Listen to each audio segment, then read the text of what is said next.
On dit souvent que voilà, le sport est bon pour la santé. Moi, je me suis assez vite rendu compte que c'est pas comme ça qu'on devrait le présenter, même si c'est plus négatif, c'est plutôt dire la sédentarité est mauvaise pour la santé, en fait. Et il y a énormément de maladies, je pense, qui émergent simplement à cause de la sédentarité. L'activité physique, je pense, est vraiment quelque chose d'inhérent à l'être humain. C'est quelque chose dont on a besoin au même titre que de manger et boire.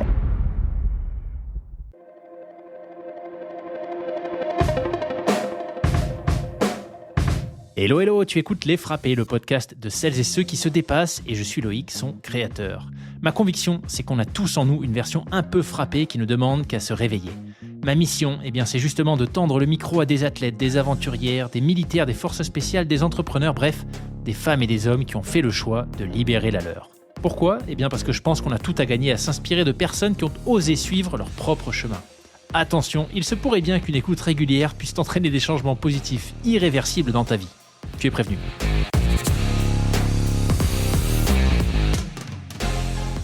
Tu es prête, c'est parfait. Bienvenue Marine au micro des Frappés. Je suis super content de te recevoir sur le podcast. Et avant toute chose, un grand merci à Marjorie pour la mise en relation. Décidément, Marjorie qui n'arrête pas de m'envoyer des invités et j'adore, c'est juste génial parce que elle se trompe jamais sur les profils. Donc voilà, impatient d'échanger avec toi Marine. Magnifique. Merci beaucoup Loïc. Honnêtement, c'est un honneur pour moi d'être là, comme je te disais juste avant. C'était le podcast juste avant que Marjorie nous mette en contact. Et effectivement, merci Marjo pour le contact. C'est, tu vois, d'avoir écouté quelques épisodes juste avant, de participants sur la Yukon, des choses comme ça. Je me suis sentie un peu petite. Mais je mets mon syndrome de l'imposteur de côté et puis je pense que j'espère que de partager mon aventure inspirera d'autres personnes à le faire. Donc voilà, je me rattache à ça. Génial. Absolument génial. Marine, ce que je te propose, c'est de commencer par une petite intro, nous expliquer dans les grandes lignes qui tu es, ce que tu fais. Et puis après, on rentrera un peu plus dans le détail d'une de tes dernières aventures. Oui, bien sûr. Donc, je m'appelle Marine, j'ai 30 ans depuis 2 mois maintenant. J'habite en Suisse, mais je suis belge d'origine.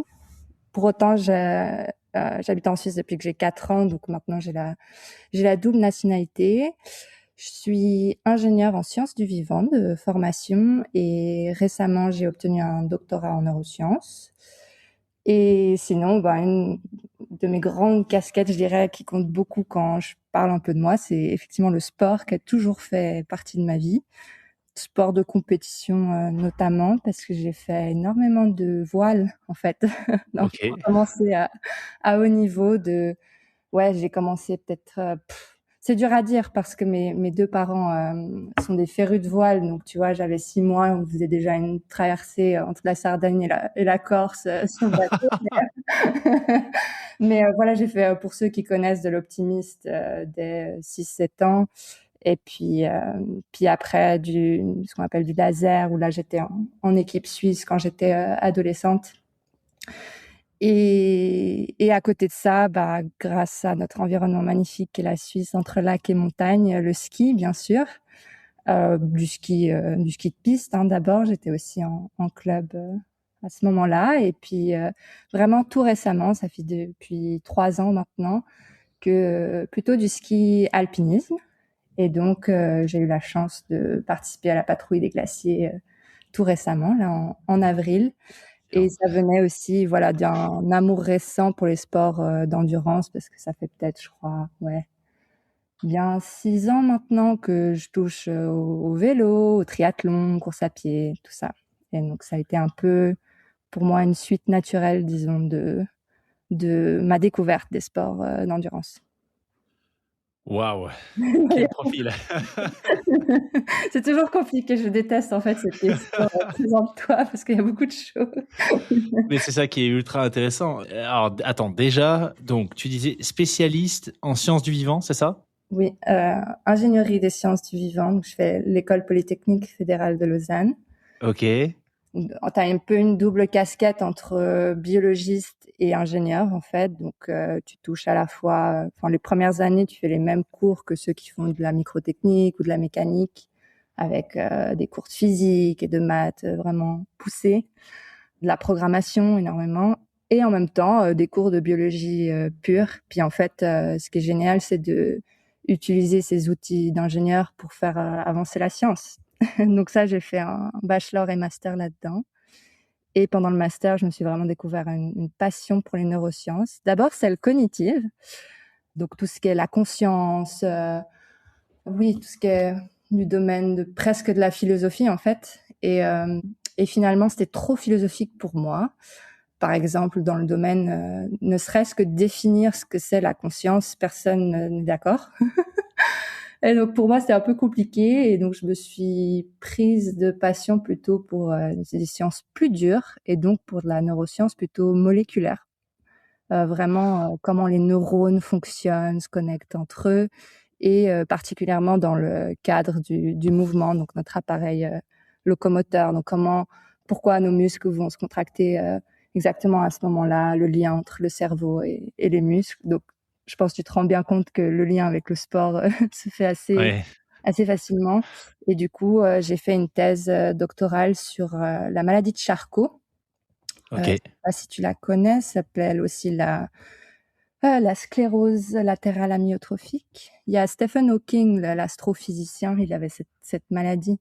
Elle vient vraiment toucher les nerfs moteurs qui font le lien entre ton cerveau et tes muscles. Et en fait, on comprend pas grand-chose à cette maladie. Donc, j'ai fait de la recherche fondamentale dessus. Et j'ai découvert quelques petits trucs. Bon, c'est pas le sujet du podcast, mais super cool.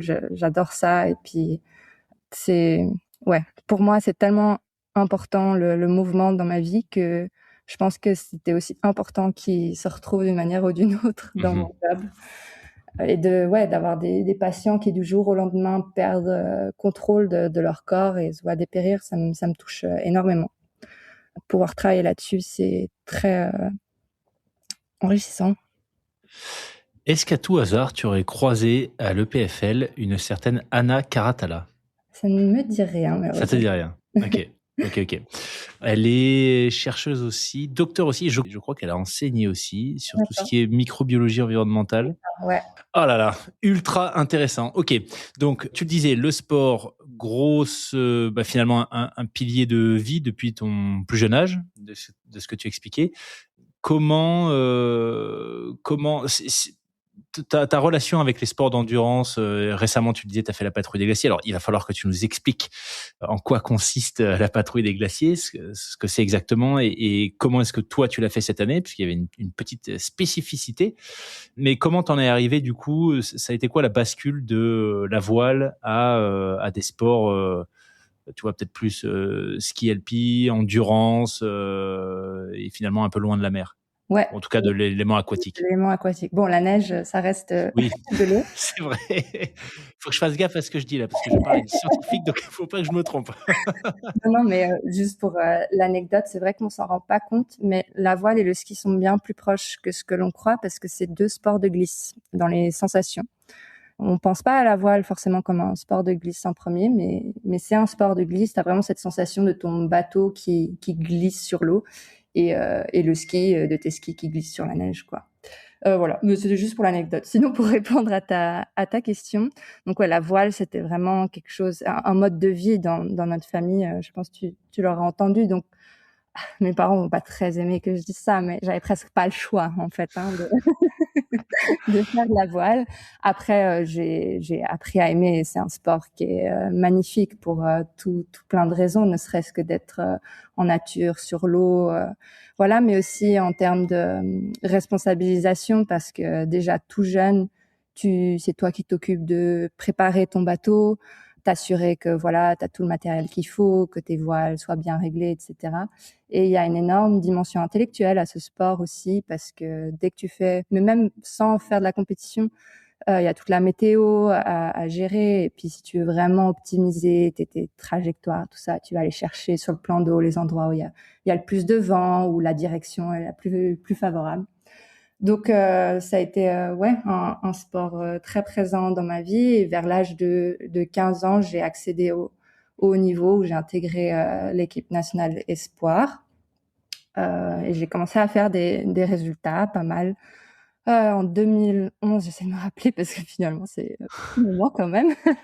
2011, c'était vraiment une année ouais, phare pour moi. J'ai vraiment commencé à faire des résultats à ce moment-là. Donc, 4e moins de 16 ans aux Européens, 5e aux Mondiaux. Je fais championne de Méditerranée. Waouh. Et vraiment, je m'éclate. Mais le truc, c'est que l'année suivante, il fallait passer à la série olympique. En gros, tu changes de taille de voile et tu accèdes vraiment, t'es plus avec les juniors, t'es vraiment avec l'élite.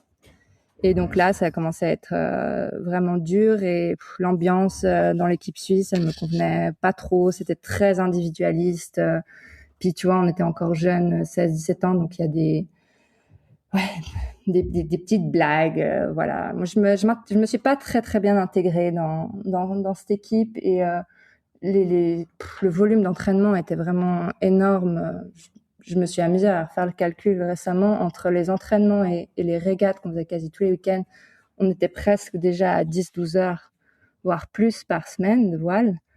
Puis quand t'as 16-17 ans, t'as un peu envie aussi de vivre ta vie d'ado normale. Et en fait, je me poussais énormément à l'entraînement et tout ça. Et il y a eu vraiment une sorte des directions entre ce que j'avais envie et ce que le haut niveau me demandait de faire, qui commençait vraiment à diverger. Au point même que c'est assez drôle quand on y pense. Et je pense que aujourd'hui, tous les aspects un peu liés à la santé mentale, etc., seraient beaucoup plus pris en compte chez les athlètes. Mais au niveau de ma fédération, au moment où dans ma tête, je me suis dit, bon, là, je vais dire à mes parents, j'arrête. En tout cas, au niveau, j'en peux plus, ça me correspond plus, j'aime pas, j'arrête pas de me blesser. Je faisais des blessures à répétition. Au même moment, le sélectionneur national me dit qu'il envisage une préparation olympique avec moi. Pour te dire à quel Oh, point, waouh. sur des mondes différents, quoi. Il voyait pas que j'allais pas Ouais. bien, que j'aimais plus ça, et voilà. Et pour moi, ça a été libérateur, vraiment, d'arrêter. Et parallèlement, en fait, parce que du coup, tu vois, la voile, c'est plus un sport estival, ce qui fait que tu t'entraînes énormément l'été et l'hiver, on allait dans le sud de la France pour s'entraîner. Mais en parallèle, je faisais beaucoup de ski. J'étais en club et du coup, ça commençait à coincer là aussi parce que tu peux pas tout faire. Et je me retrouvais à limite plus aimer le ski que la voile et j'avais beaucoup plus de copines là-bas. Je m'y sentais beaucoup mieux. Et donc, à ce moment-là, quand j'ai arrêté, je me suis beaucoup plus épanouie, je dirais, dans le ski, mais sans pour autant faire de la grosse compétition. J'étais plutôt dans un groupe, c'était pour préparer, en fait, au monitorat de ski. Donc, on faisait un peu de tout. On faisait du slalom, mais aussi énormément de freeride. Et donc, c'est à ce moment-là que j'ai un amour pour le ski, disons, qui s'est vraiment cristallisé. Et voilà. Et j'ai commencé à avoir une vie d'ado un peu plus normale et je pense que ça me correspondait bien. Et puis, en fait, après, c'est, je pense, comme énormément, malheureusement, hein, de jeunes filles de mon âge, du fait d'avoir arrêté autant le sport, j'ai pris du poids très vite et plus la puberté, les hormones, il y a énormément de changements. Et en fait, j'ai commencé à être pas bien dans mon corps et donc je me suis dit, ok, comment je peux perdre du poids? Manger moins, j'avais du mal, donc on va faire plus de sport. Et qu'est-ce qui est facile à faire? C'est la course à pied. Donc j'ai commencé, disons, pas pour les bonnes raisons. Et en fait, j'ai adoré ça et je me suis rendu compte que j'avais des petites aptitudes, disons, comparées à la moyenne des filles de mon âge. J'adorais le PS à l'école, tu vois, il fallait faire 3 fois 500 au bac. Moi, je surkiffais ça et d'aller m'entraîner pour faire ça. J'adorais, je pense que je devais être... Enfin, j'étais pas la seule, il y avait ma meilleure amie aussi, mais on était un peu les deux ovnis de notre classe à ce niveau-là. Puis c'est un peu comme ça, tu vois, puis du coup, tu te rends compte que t'aimes bien, tu te challenges, t'as envie de faire un 5 km, puis un 10 km, puis voilà, ça c'est plutôt le monde de l'endurance, il est venu comme ça. Puis après, il y a eu les études. Et ça m'a fait quasiment tout arrêter parce que la première année à l'EPFL, c'est un peu comme les années de prépa pour les hautes écoles en France. C'est super dur. Tu as plus de 30% d'échecs.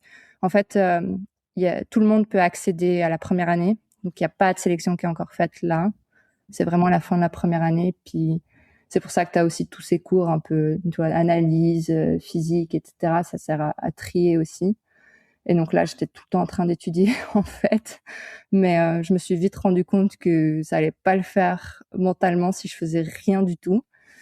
Et donc là, j'ai aussi, tu vois, avec la course à pied, c'était vraiment un peu on-off. De temps en temps, j'avais besoin, mais donc j'y allais peut-être une fois toutes les 2 semaines. Hein, comparé à maintenant, c'est rien du tout. Et puis j'ai refait un projet de voile avec mon copain de l'époque, du kata, mais aussi, tu vois, de manière vraiment amateur, tranquille. On va plus dans le haut niveau.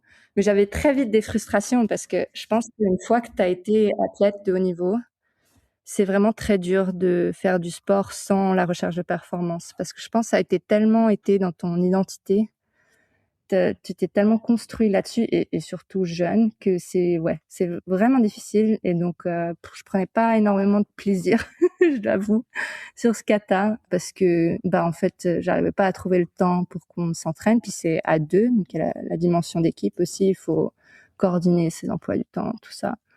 Et voilà, donc j'ai fait ça 2-3 ans.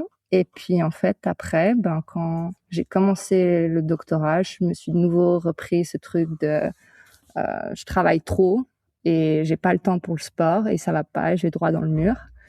Et donc là, j'arrêtais pas de me blesser aussi en course à pied parce que du coup, c'était du on-off. Et puis, dès que j'avais envie d'y aller, je faisais tout de suite un volume beaucoup trop important par rapport à ma charge d'entraînement.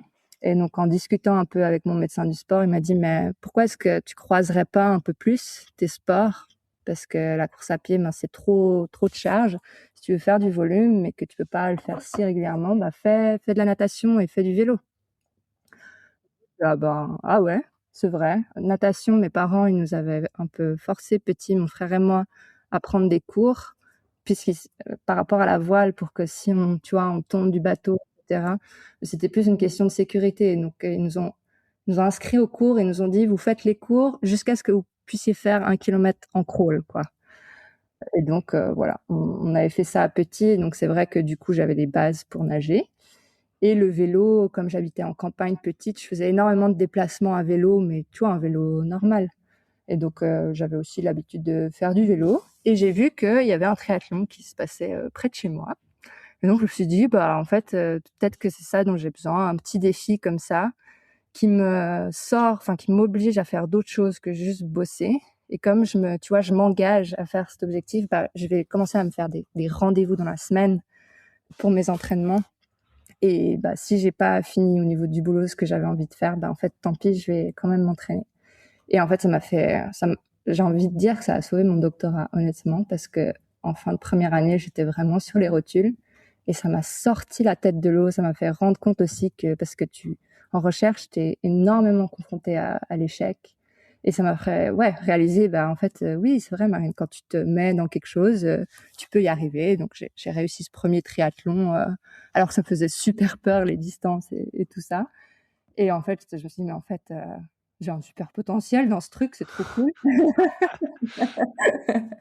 Voilà, puis en plus, étant ingénieur de formation, tu te prends vite à rechercher sur la science de l'entraînement, etc. Puis tu te rends compte, c'est énormément de maths au final, hein, de t'assurer que tu es 80% du temps en zone 2. Et puis, donc j'ai adoré aussi me faire mes petits plans d'entraînement et tout ça. Et puis du coup, à augmenter aussi les distances. J'ai eu aussi un énorme coup de cœur pour le vélo. Du coup, je me suis retrouvée aussi à faire des courses de cyclisme. Donc, l'étape du Tour, j'ai fait 3 années consécutives, que j'ai vraiment, vraiment adoré ça. Et en parallèle, je continuais un peu à skier l'hiver avec mon copain. Mais voilà, tu vois, genre, tu prends un forfait de ski, tu dévales quelques pentes et voilà. Ou alors faire ce qu'on appelle un peu du ski de randonnée. Je ne sais pas si tu sais ce que c'est, du coup. Avec les pots de phoque. Voilà, c'est ça. Donc, tu mets on dit pots de phoque, mais rassure-toi, c'est pas des pots de phoque. C'est plus des pots de phoque. C'est des peaux synthétiques, je crois que c'est la laine mohair, si je me trompe pas, que tu mets en fait sous tes skis et qui te permettent de, du coup, gravir les pentes. Donc, en fait, à chaque fois que tu avances ton ski, il va pas reculer en arrière.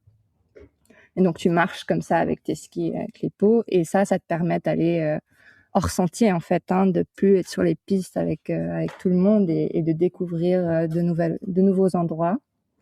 Et vraiment, on aime bien ça avec mon copain. Et puis, on se débrouillait pas mal, mais voilà, c'était un peu la sortie du dimanche, comme certains pourraient faire à vélo, par exemple. C'était comme ça. Et en fait, il y a eu l'annonce d'un projet qui s'appelle Reaching Summit en août 2023, si je ne me trompe pas, qui faisait un appel à candidature, qui cherchait des femmes pour faire la patrouille des glaciers. Et en fait, quand j'ai lu la description, il y a un truc, ça a fait, je sais pas, une étincelle en moi. Non, mais c'est pour moi, ça, en fait. C'est vraiment pour moi, parce que la description, je cherchais, voilà, des filles qui étaient un peu dans le domaine d'endurance et qui savent ce qui est. Pour autant, l'alpinisme, c'était étranger pour moi, tu vois. Parce qu'on peut discuter un peu ce que c'est exactement le ski alpinisme. C'est un mélange de ski de rando et un peu d'alpinisme, du coup. Et ouais, voilà, la dimension un peu technique, aller en haute montagne, etc., complètement nouveau pour moi. Mais ça m'a parlé énormément. Et donc, j'ai déposé ma candidature et puis il y a eu tout un processus de sélection. Je crois qu'ils ont reçu 70 candidatures. On s'est retrouvés à être 16 présélectionnés. Puis on a passé des entretiens et tout Ah ouais, ça. carrément. Ouais, parce que c'est vrai qu'il y a une énorme dimension dont on parle pas tant, je trouve, dans ce sport. C'est l'esprit d'équipe, parce que tu vas être 3 personnes encordées à devoir se faire confiance au point de, oui, se faire confiance avec sa propre vie dans ses coéquipiers. Et donc, c'était important pour les organisatrices, dont je peux parler après, que ça matche bien au niveau des personnalités. Et puis aussi, on peut aussi en parler plus tard, mais dans la cordée, il y a un peu, chacun a son rôle en fonction de si t'es premier dans la cordée, deuxième ou troisième. Et en fait, voilà, je me suis retrouvée sélectionnée. J'étais trop contente. C'était une année incroyable. J'ai rencontré des filles incroyables, dont Noël, qui est une des patrouilleuses avec qui j'ai fait la patrouille cette année. Et on a préparé cette patrouille, on avait des sponsors, on a pris énormément de cours avec des guides, tu vois, pour découvrir un peu plus l'aspect alpinisme. C'est dans le cadre de cette course, en tout cas, c'est quoi? C'est tout à coup, tu vas devoir utiliser ton piolet, qui est une sorte de, je sais pas, une pioche pour la glace, pour pouvoir des fois monter des pentes qui sont tellement pentues qu'il faut mettre les skis sur le sac à dos et monter en fait avec tes crampons et ton piolet. Enfin voilà, et puis aussi tout l'aspect sécurité en montagne qui est aussi une dimension énorme, pas seulement les avalanches, mais voilà les risques de chute, etc. Ce qui pour moi était vraiment très très important parce que j'ai malheureusement perdu une copine en montagne quand j'étais ado dans une avalanche. Et ouais, on s'est retrouvé à recevoir cette formation un peu, j'ai envie de dire un peu express.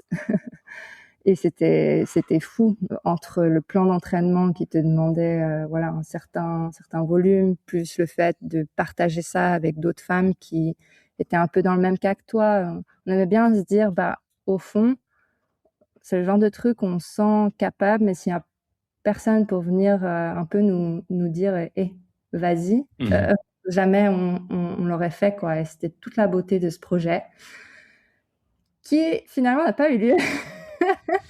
Parce que malheureusement, la patrouille des glaciers de l'édition 2024, la course sur laquelle on était inscrite, donc la plus longue, a été annulée pour des raisons météorologiques. Il faisait un ressenti avec le wind chill moins 50 au point le plus haut de la course. Ah ouais, ok. Ouais. Et dis-toi que, parce qu'il y avait des gens de l'armée là-haut, dis-toi que voilà, il y avait des soldats qui étaient là-haut pendant quasi une semaine. Franchement, c'est incroyable, c'est l'armée incroyable. Donc non, d'un côté, on était très très frustrés parce que c'était un projet de 9 mois puisqu'on avait commencé un peu en août ces journées de sélection, etc. Mais aussi légèrement soulagés quand même parce que quand on voyait les conditions météo, voilà, on mettait des couches et des couches, les gants chauffants, chaussettes chauffantes, tout ça. On avait peur de brûler nos rétines, donc c'était un petit soulagement quand même. Mais du coup, ça s'est terminé comme ça. Le projet Reaching Summit s'est transformé en une association dont je fais partie maintenant. Je fais partie d'un comité qui pousse juste les femmes de manière générale à se pousser dans l'endurance, puisque je pense tu le sais bien, la représentation des femmes, malheureusement, est assez faible, même si c'est en train de changer, pour mon plus grand plaisir. Mais c'est vrai que, tu vois, par exemple, la patrouille des glaciers, j'y avais c'est même pas que je me sentais pas capable, c'est que j'y avais même pas pensé parce que dans mon entourage, toutes les personnes qui avaient terminé cette course, c'était les papas de mes copines, tu vois? Mhm. C'était vraiment, bah, voilà, c'est un truc d'homme, en fait. Donc ça n'était même pas venu à l'esprit. Et effectivement, en 2022, donc quand l'initiatrice du projet Reaching Summit, Karine Franière, avait participé à la course, il y avait que 6% d'équipes 100% féminines qui participaient, et c'était ça qui lui avait dit, mais il faut qu'on change ça, et c'est ce qui lui avait fait créer le projet Reaching Summit. Donc ça veut dire quoi en fait? C'est une équipe, deux équipes? Parce qu'il n'y a pas énormément de participants, si je me trompe pas, non? Oh si, je pense en tout à 1500. Ah oui, ok, d'accord. Ouais, Ouais, oui, oui, oui. d'accord. Ah oui, j'étais très loin. Ok. Non, non, c'est une grosse course. Après, il y a des gens du monde entier qui viennent, et tu as des courses civiles et des patrouilles pardon, civiles et des patrouilles militaires. Donc, je saurais pas te donner le chiffre exact en ce qui concerne les amateurs. Mais c'était vraiment très, très faible. Puis elle aussi, pour elle, c'était un peu nouveau le ski alpinisme. Tu vois, elle s'est retrouvée sur le podium, elle s'y attendait pas du tout. Donc voilà, c'est ce qui a un peu l'a poussée à créer ce projet. Et du coup, moi, ça m'a aussi énormément parlé, sa mission. Et donc, on a créé cette association, je me suis impliquée. On a étendu aussi notre champ d'application, où on a fait des projets aussi d'ultracyclisme avec Race Across Switzerland. Et après, aujourd'hui, on a des filles qui s'engagent sur l'UTMB, qu'on accompagne du coup, sur un projet de 2 ans. Voilà, c'est vraiment notre mission, c'est de montrer des filles qui sont un peu normales et montrer que, tu vois, avec la préparation adéquate, parce qu'évidemment, faut pas non plus y aller en mode touriste, mais que n'importe qui s'en donne les moyens peut le faire. Et, et cette mission aussi de se dire, ben ouais, c'est quand on veut, en fait, on peut se donner les moyens, et ça s'applique pas seulement dans le domaine sportif, mais dans tous les domaines de la vie, quoi. Donc c'est un peu cette mission qu'on avait là, et d'augmenter la représentation de la femme dans ces sports. Donc tu vois, en communiquant sur les réseaux, etc., de se dire, bah, s'il y a d'autres filles qui voient, tiens, il y a Marine, une petite jeunette de 29 ans qui fait la patrouille alors qu'elle travaille à côté, puis voilà, qu'elle y arrive, pourquoi pas moi, en fait. Donc c'était un peu ça l'objectif. Mais du coup, comme ça n'a pas eu lieu en 2024, notamment avec Noël, donc une des filles de ma patrouille de cette année-là, on s'est dit, quand même, on aimerait quand même bien la faire. Et on a trouvé Maria, qui est une ultra traileuse, qui a fait l'UTMB, etc. Enfin, vraiment une machine, pour former une équipe pour l'édition de cette année, l'édition 2026. Et cette fois, n'étant pas accompagnée par une structure ou quoi que ce soit. C'était juste, on restait ambassadrice de l'association, mais sans recevoir, tu vois, des journées guides ou du matériel ou comme ça. Voilà, un peu comment on est passé de la voile à la patrouille des glaciers. Waouh, ok.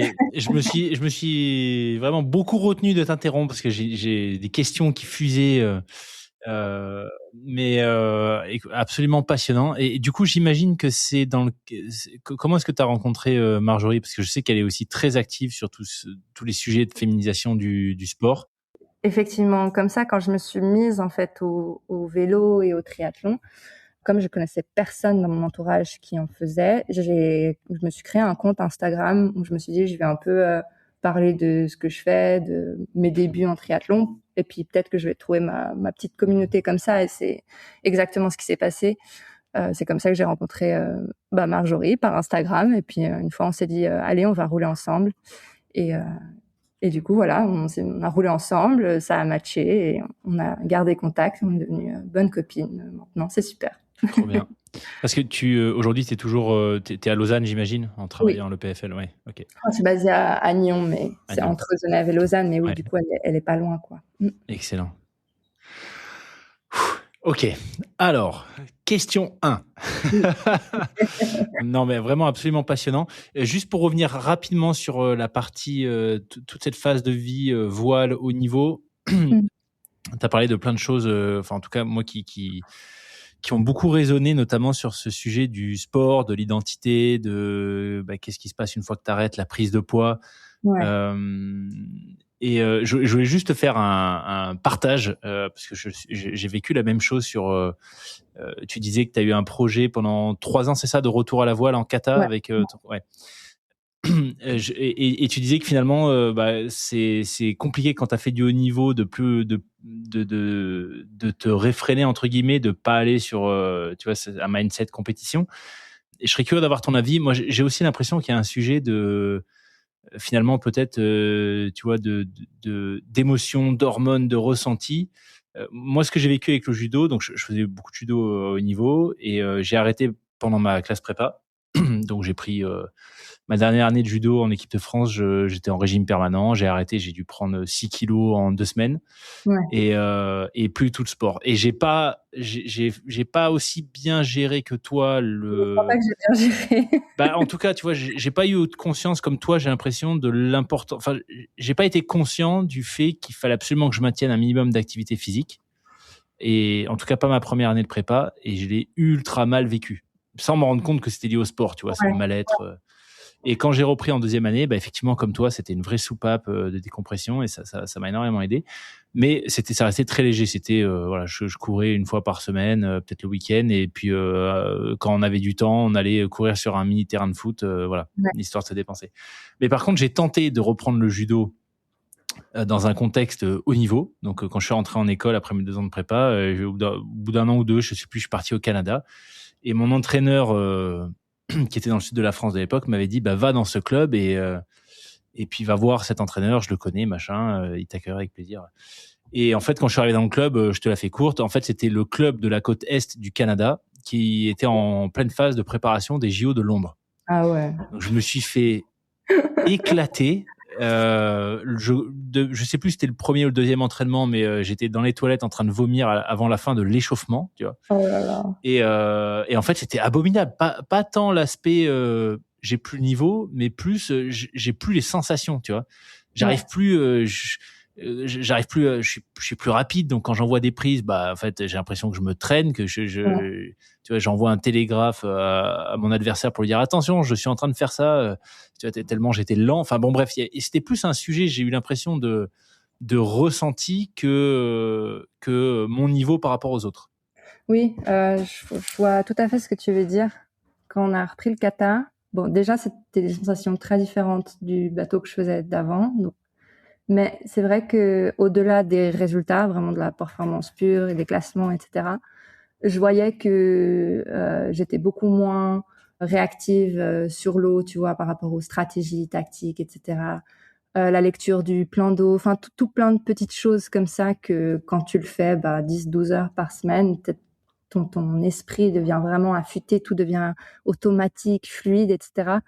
Ouais, presque l'impression d'être une vieillarde de la voile dans mon cerveau, quoi. Ah, c'est ça qui est terrible, je trouve. Ouais, et je pense Ouais. que honnêtement, moi, ma réponse finalement a été, en fait, je sais pas, c'est peut-être un peu triste ce que je vais dire, mais je peux plus refaire de la voile, en fait. Ah, mais je comprends tellement. J'ai eu la même réflexion que toi.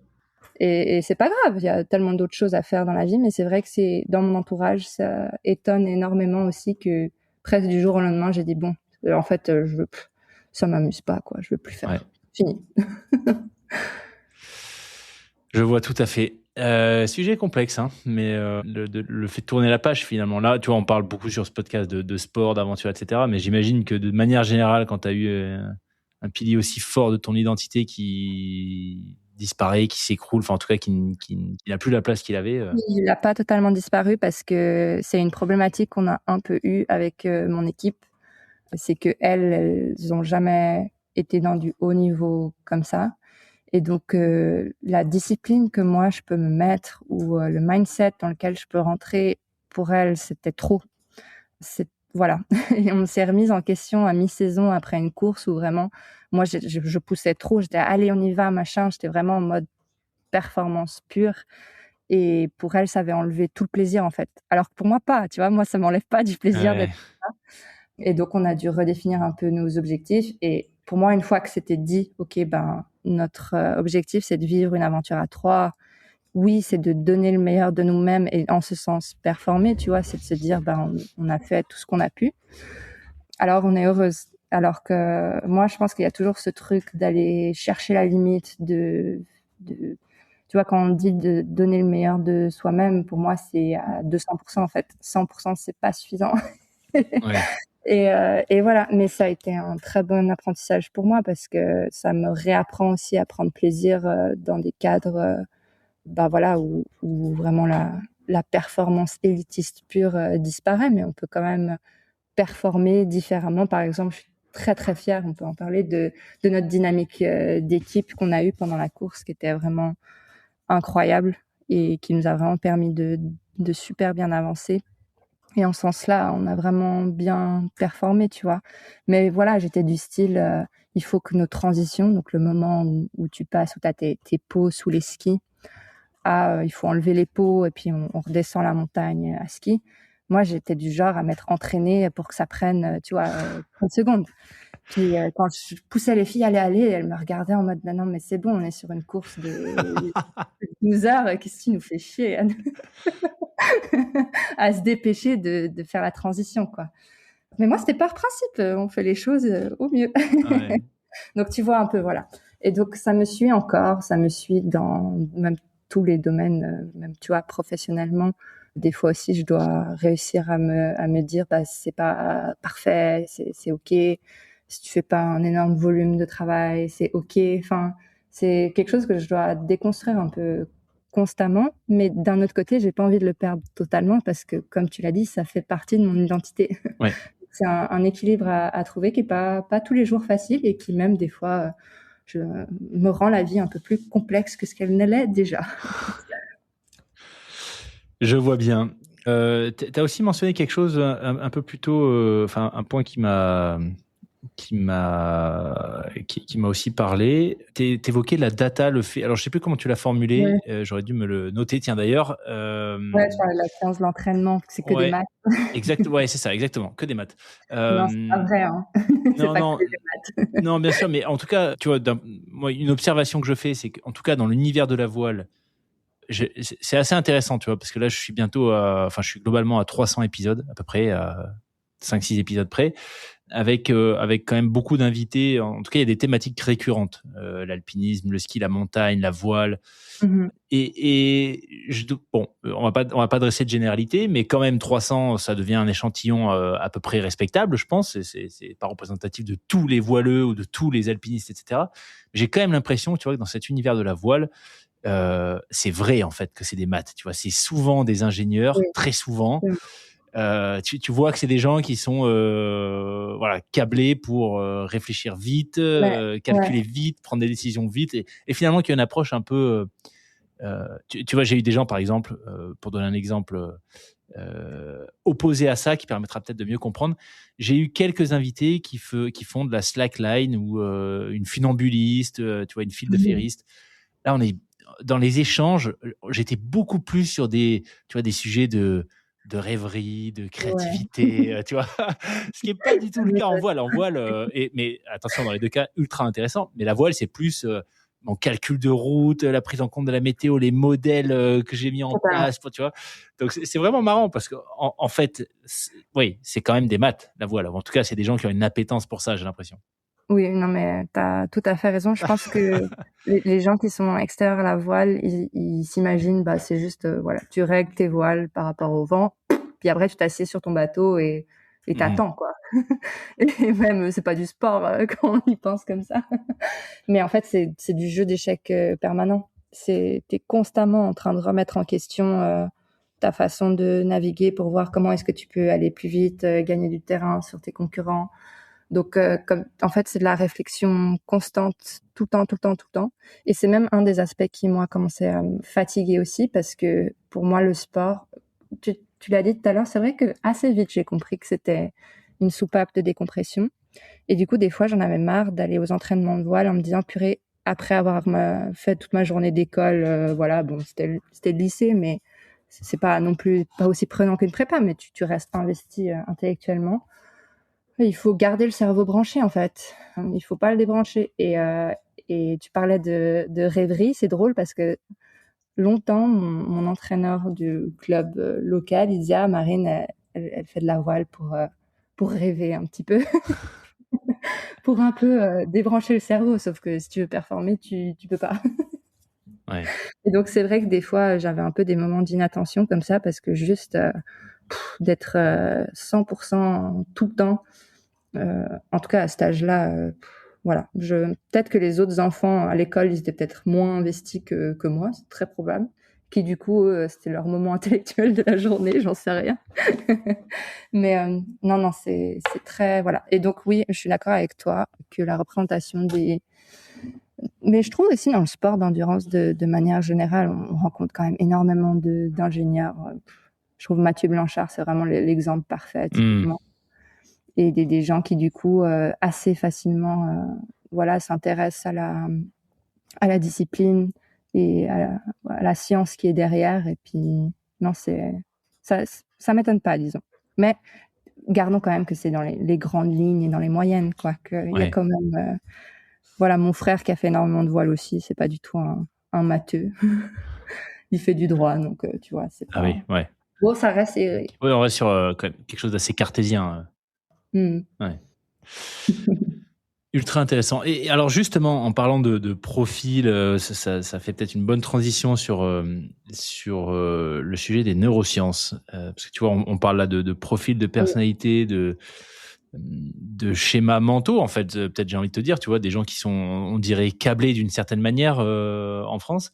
Est-ce que ta pratique, ta vision du sport a évolué au fil de tes recherches ou pas du tout, c'est complètement décorrélé? Non, non, non, je pense qu'il y a deux grandes réalisations que j'ai eues, je dirais, parallèlement à ma carrière professionnelle. La première, et assez rapidement, c'est le besoin même pas de sport, d'activité physique pour le bon fonctionnement du corps humain, que ce soit physique et mental. C'est quelque chose de primordial et vraiment, on parle plus de haut niveau, moi, je parle même de juste marcher 30 minutes dans la journée.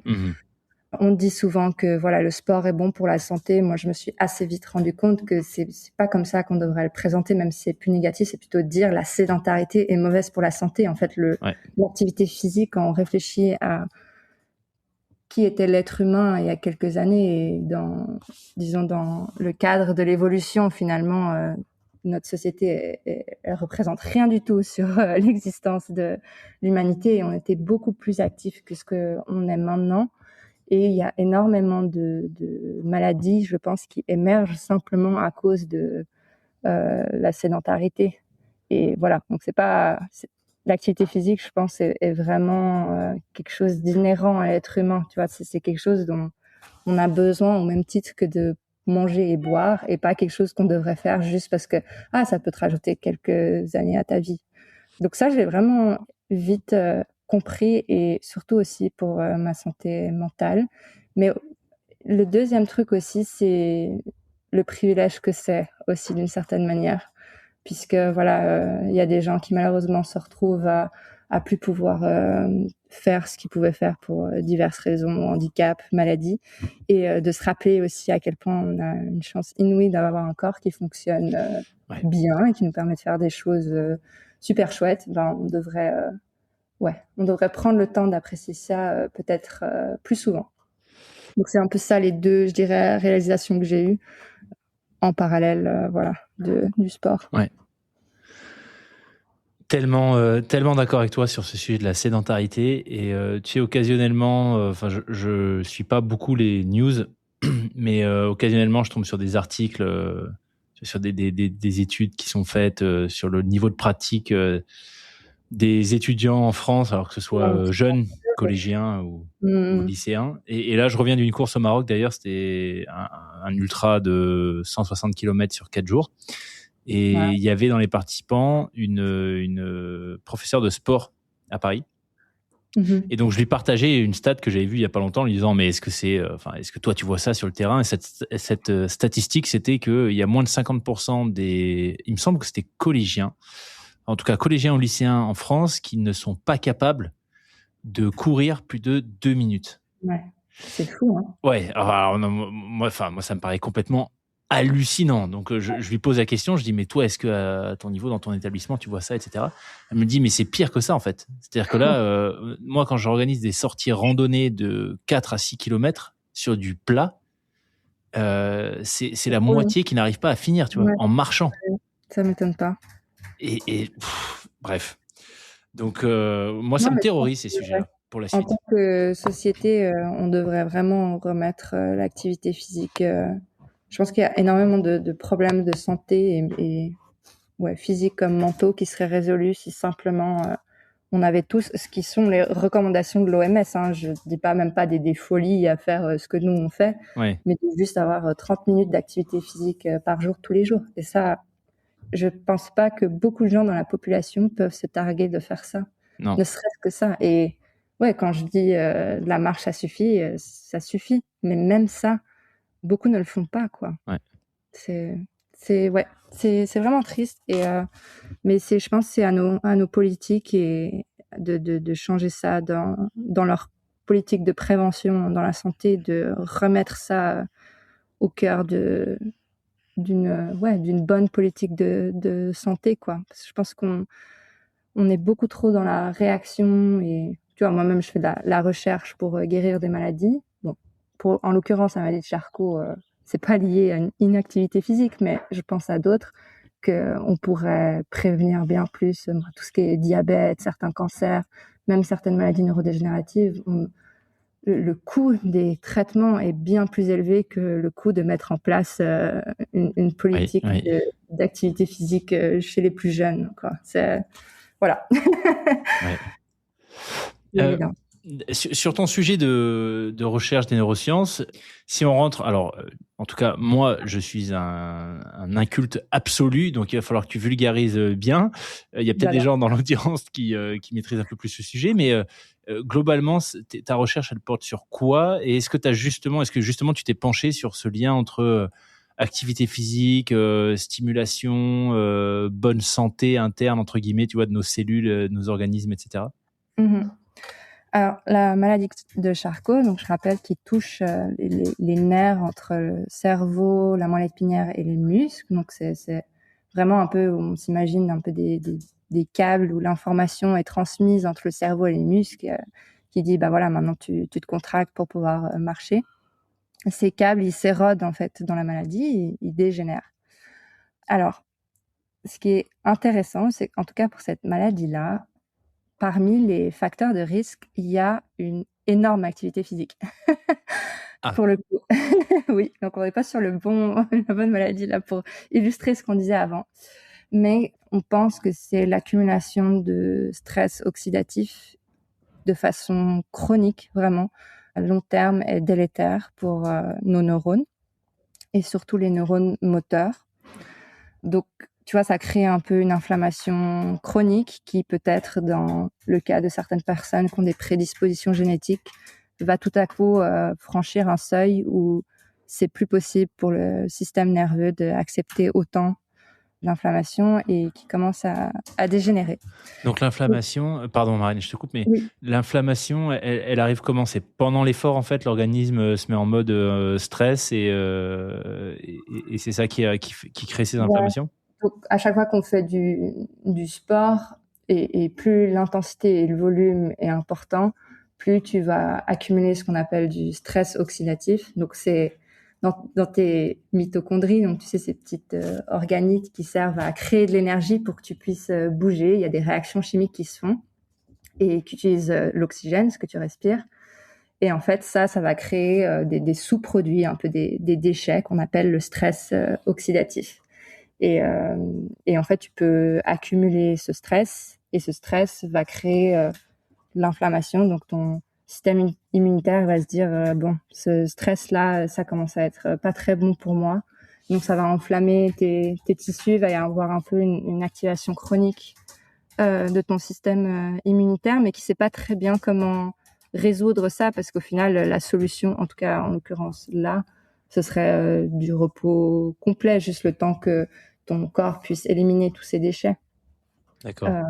Voilà. Mais c'est vraiment, il y a peut-être des facteurs de confusion aussi. C'est toujours ce qui est un peu intéressant quand on étudie les facteurs de risque de maladie, parce que c'est un facteur de risque, mais des fois, ça peut en cacher un autre. Je te donne un exemple. Un autre grand facteur de risque dans la maladie de Charcot, c'est d'avoir fait un service militaire. Ok. Or, quand tu as un service militaire, ben, tu fais une grande activité physique. Donc, au final, est-ce que c'est vraiment d'avoir fait le service militaire qui te augmente le risque d'avoir la maladie, ou est-ce que c'est l'activité physique? Voilà, il y a un peu des choses comme ça qui sont pas faciles, et de trouver vraiment le lien de causalité, c'est très compliqué aussi, parce qu'on pense vraiment que c'est une maladie multifactorielle où, tu vois, tu commences à accumuler un peu en anglais, je dirais des burdens, des fardeaux. La traduction littérale, c'est, bah voilà, tu commences à avoir du stress oxydatif. Il se peut que tu aies un gène de prédisposition, je sais pas, qui est responsable à t'aider à éliminer ces déchets de base qui fonctionnent pas très bien, donc qui vient amplifier le problème. En plus, tu es du genre de quelqu'un qui dort pas beaucoup, donc on vient rajouter du stress. Tu vois, c'est pas forcément un truc où on se Ouais. dit comme un virus, tu vois, où juste t'attrapes la grippe et paf, t'es malade. C'est pas comme ça qu'on pense que la maladie fonctionne. C'est juste, t'as une accumulation comme ça de petits stress, et surtout, on pense que t'as je dirais un bagage génétique qui fait que t'es prédisposé à mal gérer ces petits stress, et qui du coup d'un coup te fait basculer, ou tout à coup ton corps il peut plus continuer, quoi. Pour en revenir à ma recherche, du coup, qui fait le lien un peu avec l'inflammation. Donc, on sait que ces nerfs moteurs, donc qui font la connexion entre vraiment ton système nerveux et tes muscles, ils dégénèrent. Mais on ne sait pas pourquoi ils dégénèrent. On pense que voilà, l'inflammation, de manière générale, est délétère, mais ça, tu pourrais le dire pour n'importe quel en fait tissu de ton corps. Donc, pourquoi spécifiquement ces nerfs-là? Nous, ce qu'on a trouvé, c'est que on aurait des cellules du système immunitaire qui commenceraient à être déréglées, et qui commenceraient, tu vois, leur rôle, les cellules immunitaires, quand on a un agent pathogène étranger, un virus, une bactérie qui vient, pour les combattre, ils vont venir les manger. Mhm. Eh bien, nous, ce qu'on a trouvé, c'est que ces cellules, elles sont un peu déréglées, et elles viennent manger, en fait, les connexions nerveuses qui arrivent sur les nerfs moteurs. Donc, Euh, autodestruction, en fait. Oui, c'est ton corps clairement qui Ouais, s'attaque voilà, ouais. à lui-même. C'est vrai que on pourrait presque parler peut-être de maladie auto-immune d'une certaine manière. Et ce qui était hyper intéressant dans ce qu'on a trouvé, c'est que, tu sais, dans notre système nerveux, donc on a des neurones. Ces neurones, ils communiquent entre eux, mais en fait, leur communication, elle est de deux types. Elle est soit dite excitatrice, c'est-à-dire un neurone va dire à l'autre, vas-y, active-toi, il faut qu'on active les muscles. Ou alors inhibitrice. Il y a un neurone qui va dire à un autre neurone, là, il faut que tu te taises, on n'a pas besoin d'activer le muscle. Un super bon exemple, c'est, tu vois, on a des muscles antagonistes. Donc, quand tu contractes un muscle, c'est très important que son muscle antagoniste, genre par exemple le biceps, quand tu le contractes, bah, que ton triceps, il se relâche. Et donc, le neurone qui est responsable du triceps, il va être inhibé, pendant que le neurone qui est responsable du biceps va être activé. D'accord. Et donc, nous, ce qu'on a trouvé, c'est que ces cellules immunitaires, elles mangent plus les connexions inhibitrices. Et donc, il se trouverait en fait que, de manière générale, les neurones qui contrôlent les muscles se retrouvent un peu trop actifs. Et tu vois, ça rejoint peut-être aussi ce facteur de risque de trop d'activité physique.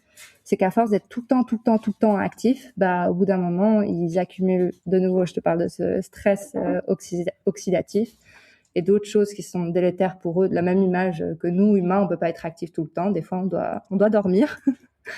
Et que c'est ça qui déclencherait, en fait, la maladie. Et ce qui est super, c'est que j'ai travaillé sur une approche thérapeutique où on pourrait empêcher ces cellules de manger nos connexions inhibitrices. Et on a des résultats prometteurs dans nos modèles animaux. Donc, on espère pouvoir faire avancer la recherche préclinique pour pouvoir créer une vraie thérapie pour les patients. Fascinant. Okay. Vulgariser tout ça.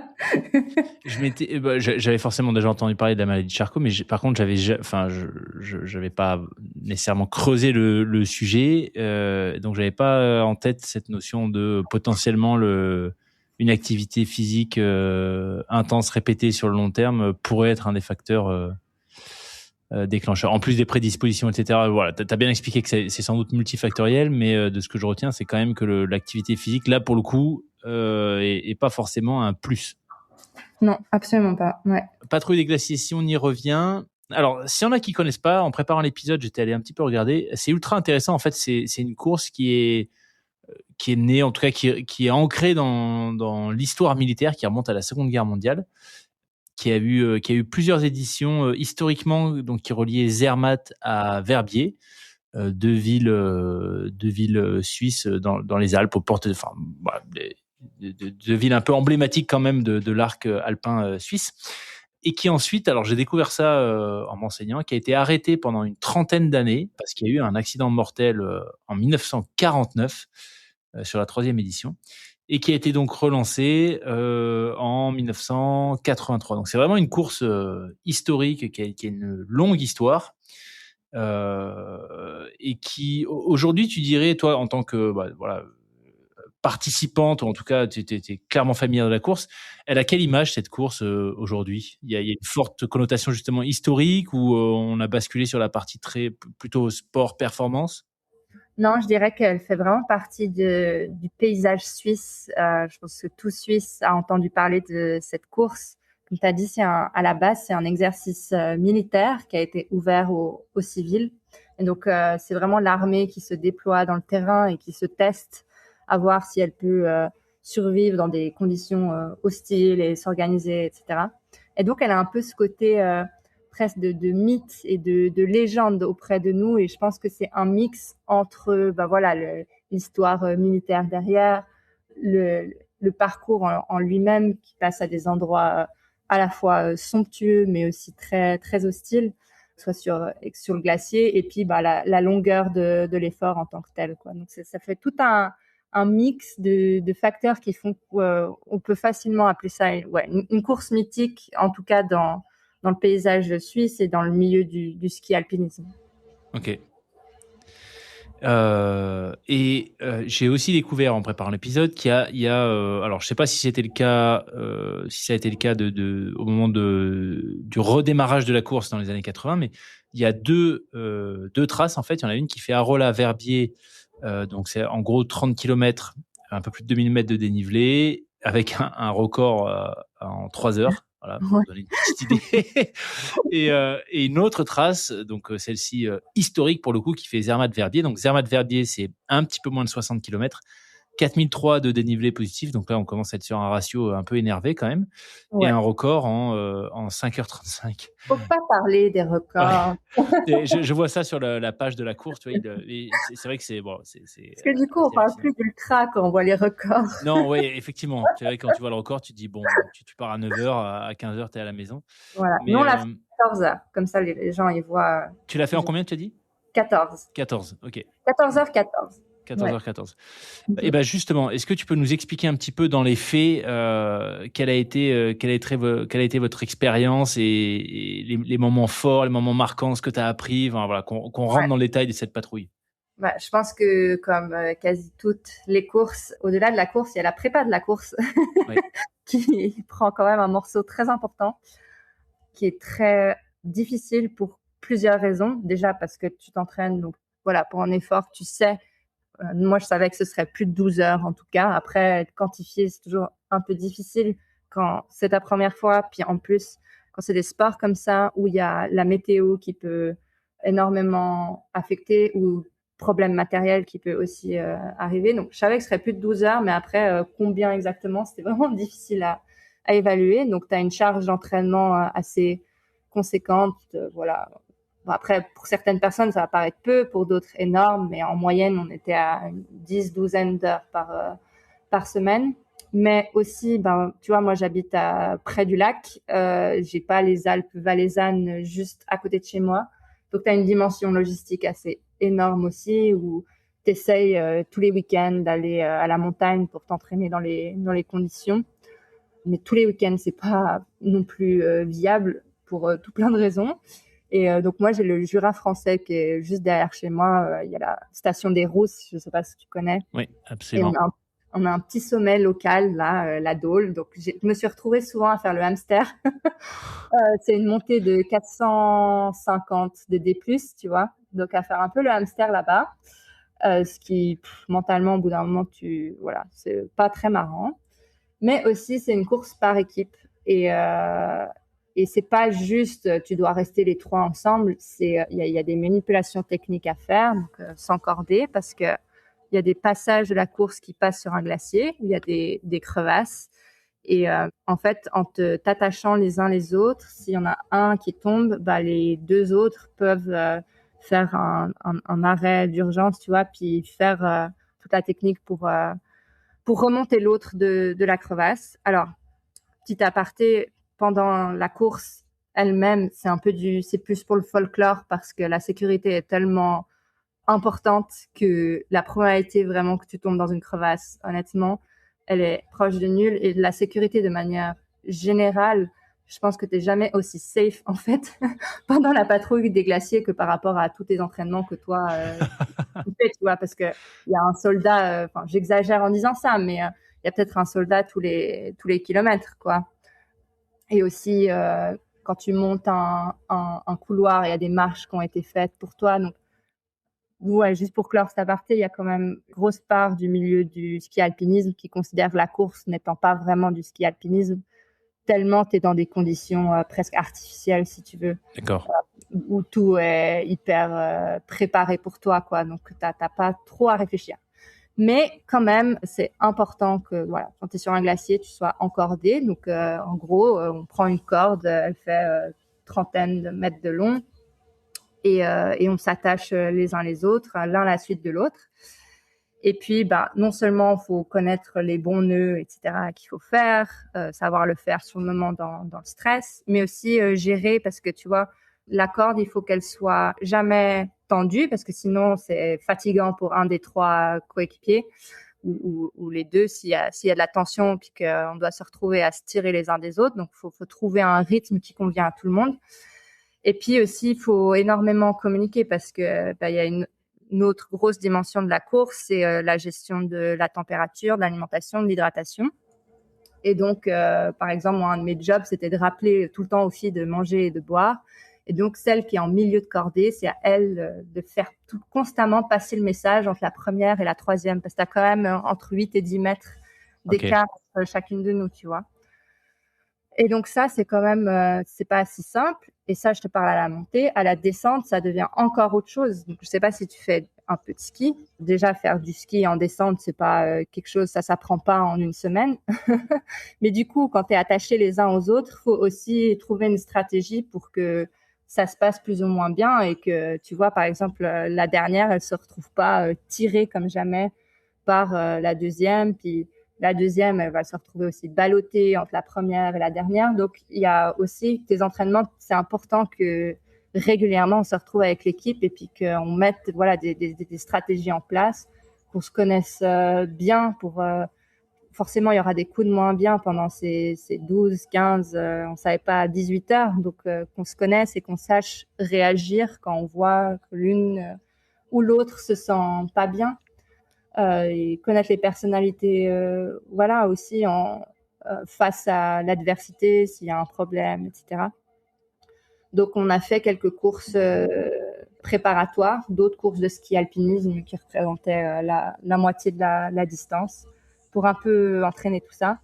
Mais du coup, voilà, il faut aussi accorder ses agendas. Donc, ouais, je dirais qu'il y a un peu ces trois dimensions. Non seulement c'est un volume d'entraînement qui est énorme, en plus, tu as une dynamique d'équipe à gérer, le calendrier de tout le monde à gérer et une énorme logistique parce que toutes les trois, Noël et moi, on n'habitait pas du tout à côté de la montagne.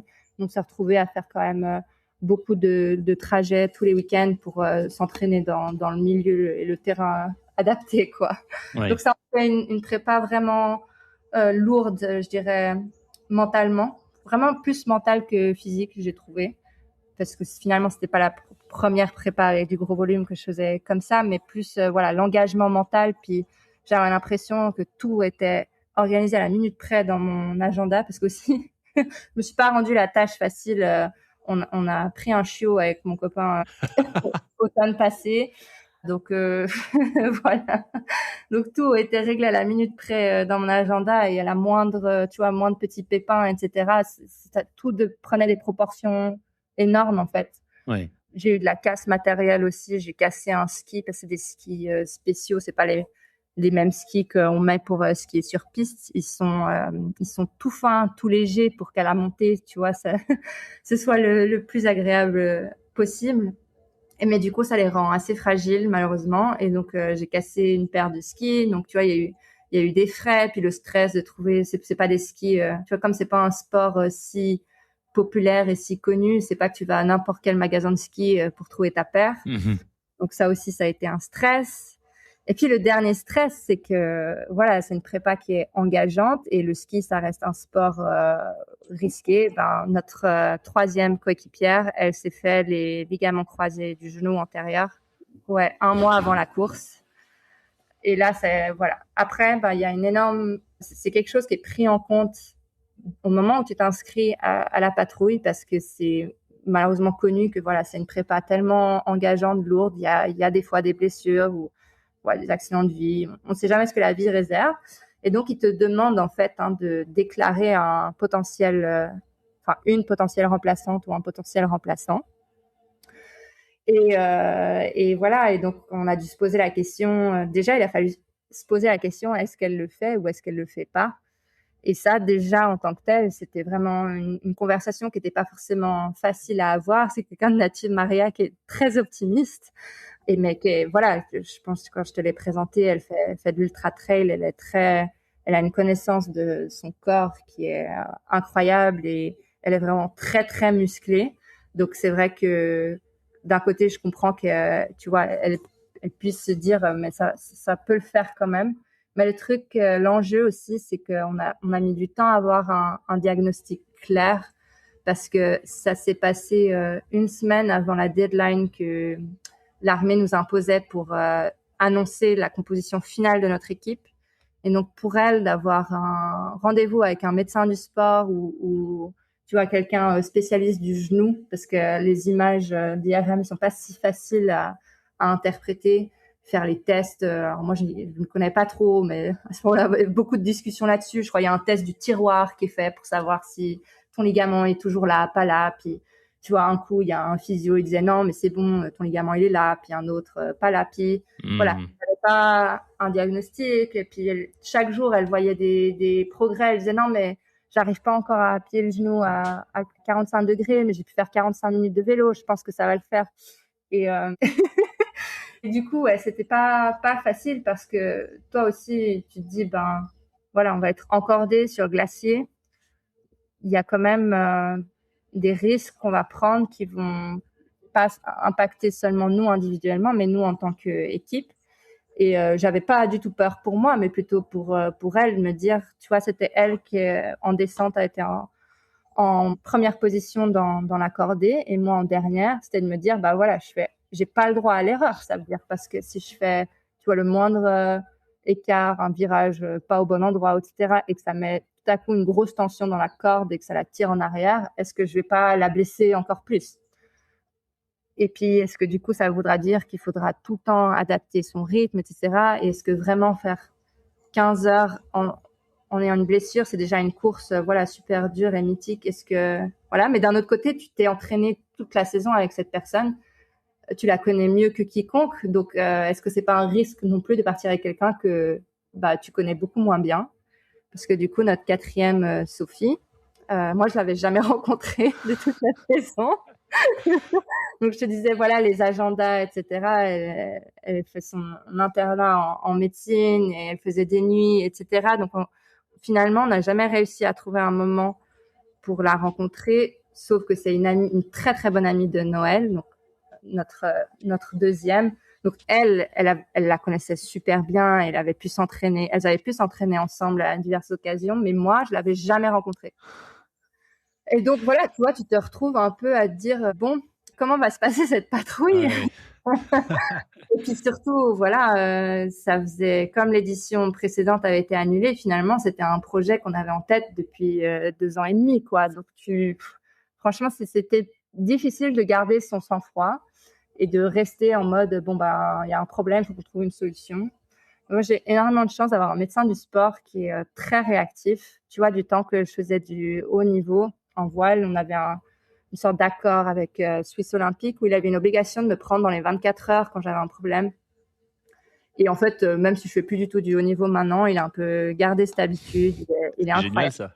Ouais, non, mais c'est un privilège énorme. En fait, je m'en rends beaucoup plus compte quand je vois comment Maria a galéré à ne serait-ce qu'avoir un rendez-vous parce que quand elle contactait les médecins du sport, ils disaient oui, non, on vous prend en mai ou en juin, tu vois. Puis la course, elle était le 15 avril. Ouais. Donc là, tu te rends compte, en fait, bah, d'un côté, tu comprends, c'est pas une urgence vitale non plus, mais voilà, c'est un peu toute proportion gardée pour nous, c'était une urgence. Et du coup, avec le consentement de mariage, je lui ai envoyé un email parce qu'évidemment, mon téléphone ne répondait pas. Et incroyable, dans les 3 heures, il m'a répondu. Il m'a demandé mon numéro WhatsApp pour me faire un vocal. Et puis, en fait, il a confirmé que c'était rupture, alors, partielle du ligament, mais que c'était une extrême mauvaise idée de partir avec ça, qu'elle risquait super gros et que même si ce n'était pas une rupture complète, qu'il fallait au moins 3 mois sans sport, quoi. Donc voilà, ça l'a permis à Maria de se rendre compte peut-être un peu plus de ce qu'elle avait et de prendre une décision plus éclairée. Ce qui était super, c'est que c'est venu d'elle. Du coup, tu vois, c'est à aucun moment ça a été nous qui lui ont dit bah non, on veut pas faire avec toi, parce que de nouveau, c'est elle qui se connaît le mieux, c'est son corps.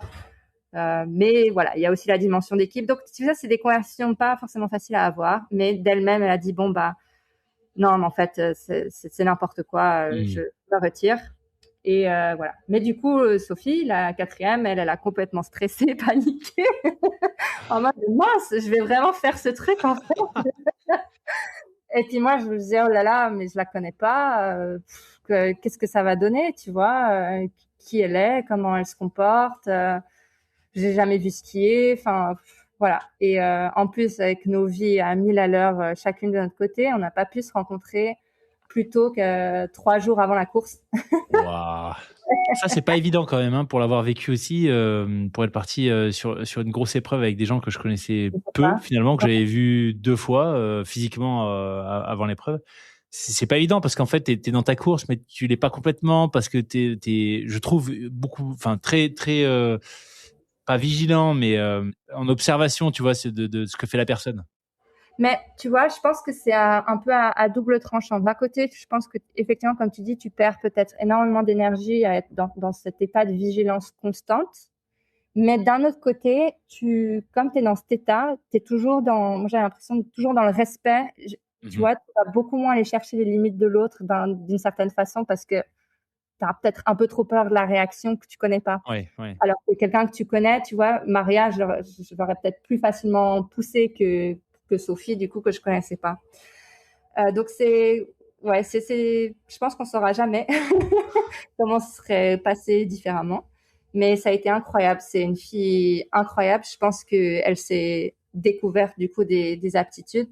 Quand même, pour donner du contexte, c'est pas non plus quelqu'un qui est sorti de nulle part. Ses 2 parents étaient au club alpin. Elle fait de l'alpinisme depuis toujours, mais c'est quelqu'un qui est pas du tout avec la montre, tu vois, à mesurer ce qu'elle fait, qui était pas en mode compète, data, tout ça, tu vois. C'est juste décide avec son père d'aller faire un mont, bah ils vont faire la montagne à la journée, et puis aucune idée de à quelle vitesse ils ont été, ou voilà.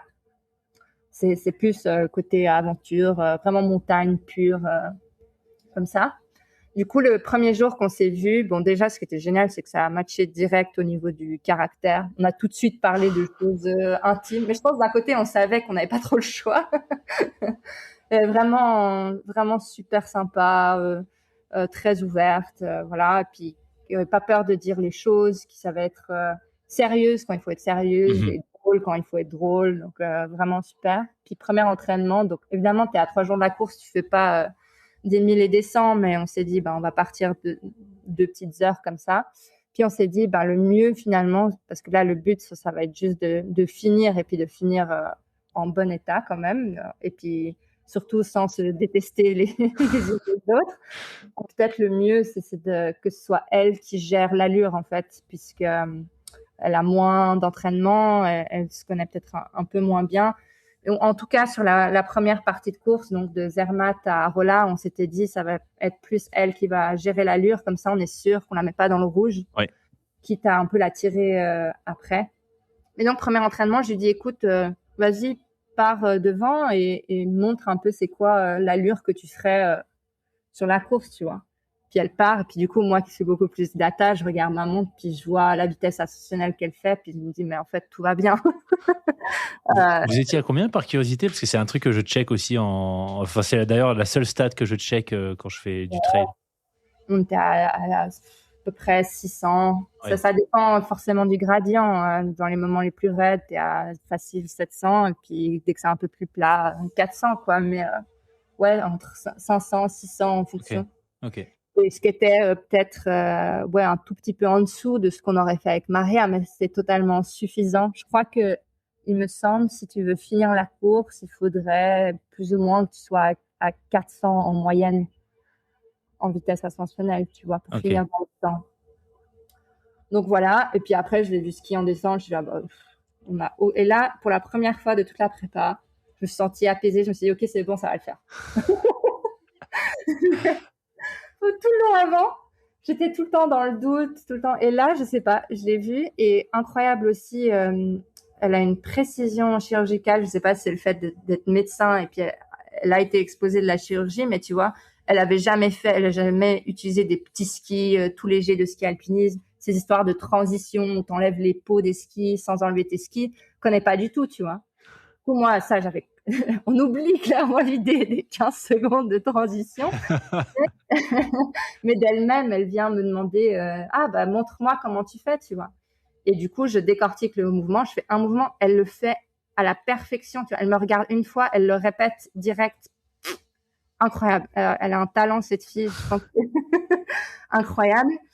La seule inconnue qui restait quand même, et je pense tout le monde sait sur ce genre de course à quel point c'est important, c'était l'alimentation. Ouais. Parce que c'est pas quelqu'un qui avait non plus l'habitude, alors les gels, je le connais pas, et qui a l'habitude de s'alimenter à l'effort.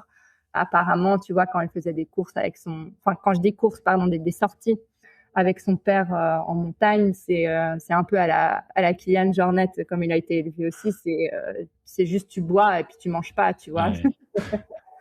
Et donc ça me faisait un peu peur parce que ça peut marcher peut-être pour du 6-7 heures, mais au-delà de 12 heures, au bout d'un moment, ton corps, il a vraiment besoin d'énergie, quoi. Mais apparemment, sur les dernières sorties qu'elle faisait avec Noël, elle essayait de se caler sur le rythme de Noël en mangeant plutôt des bars, des trucs un peu solides.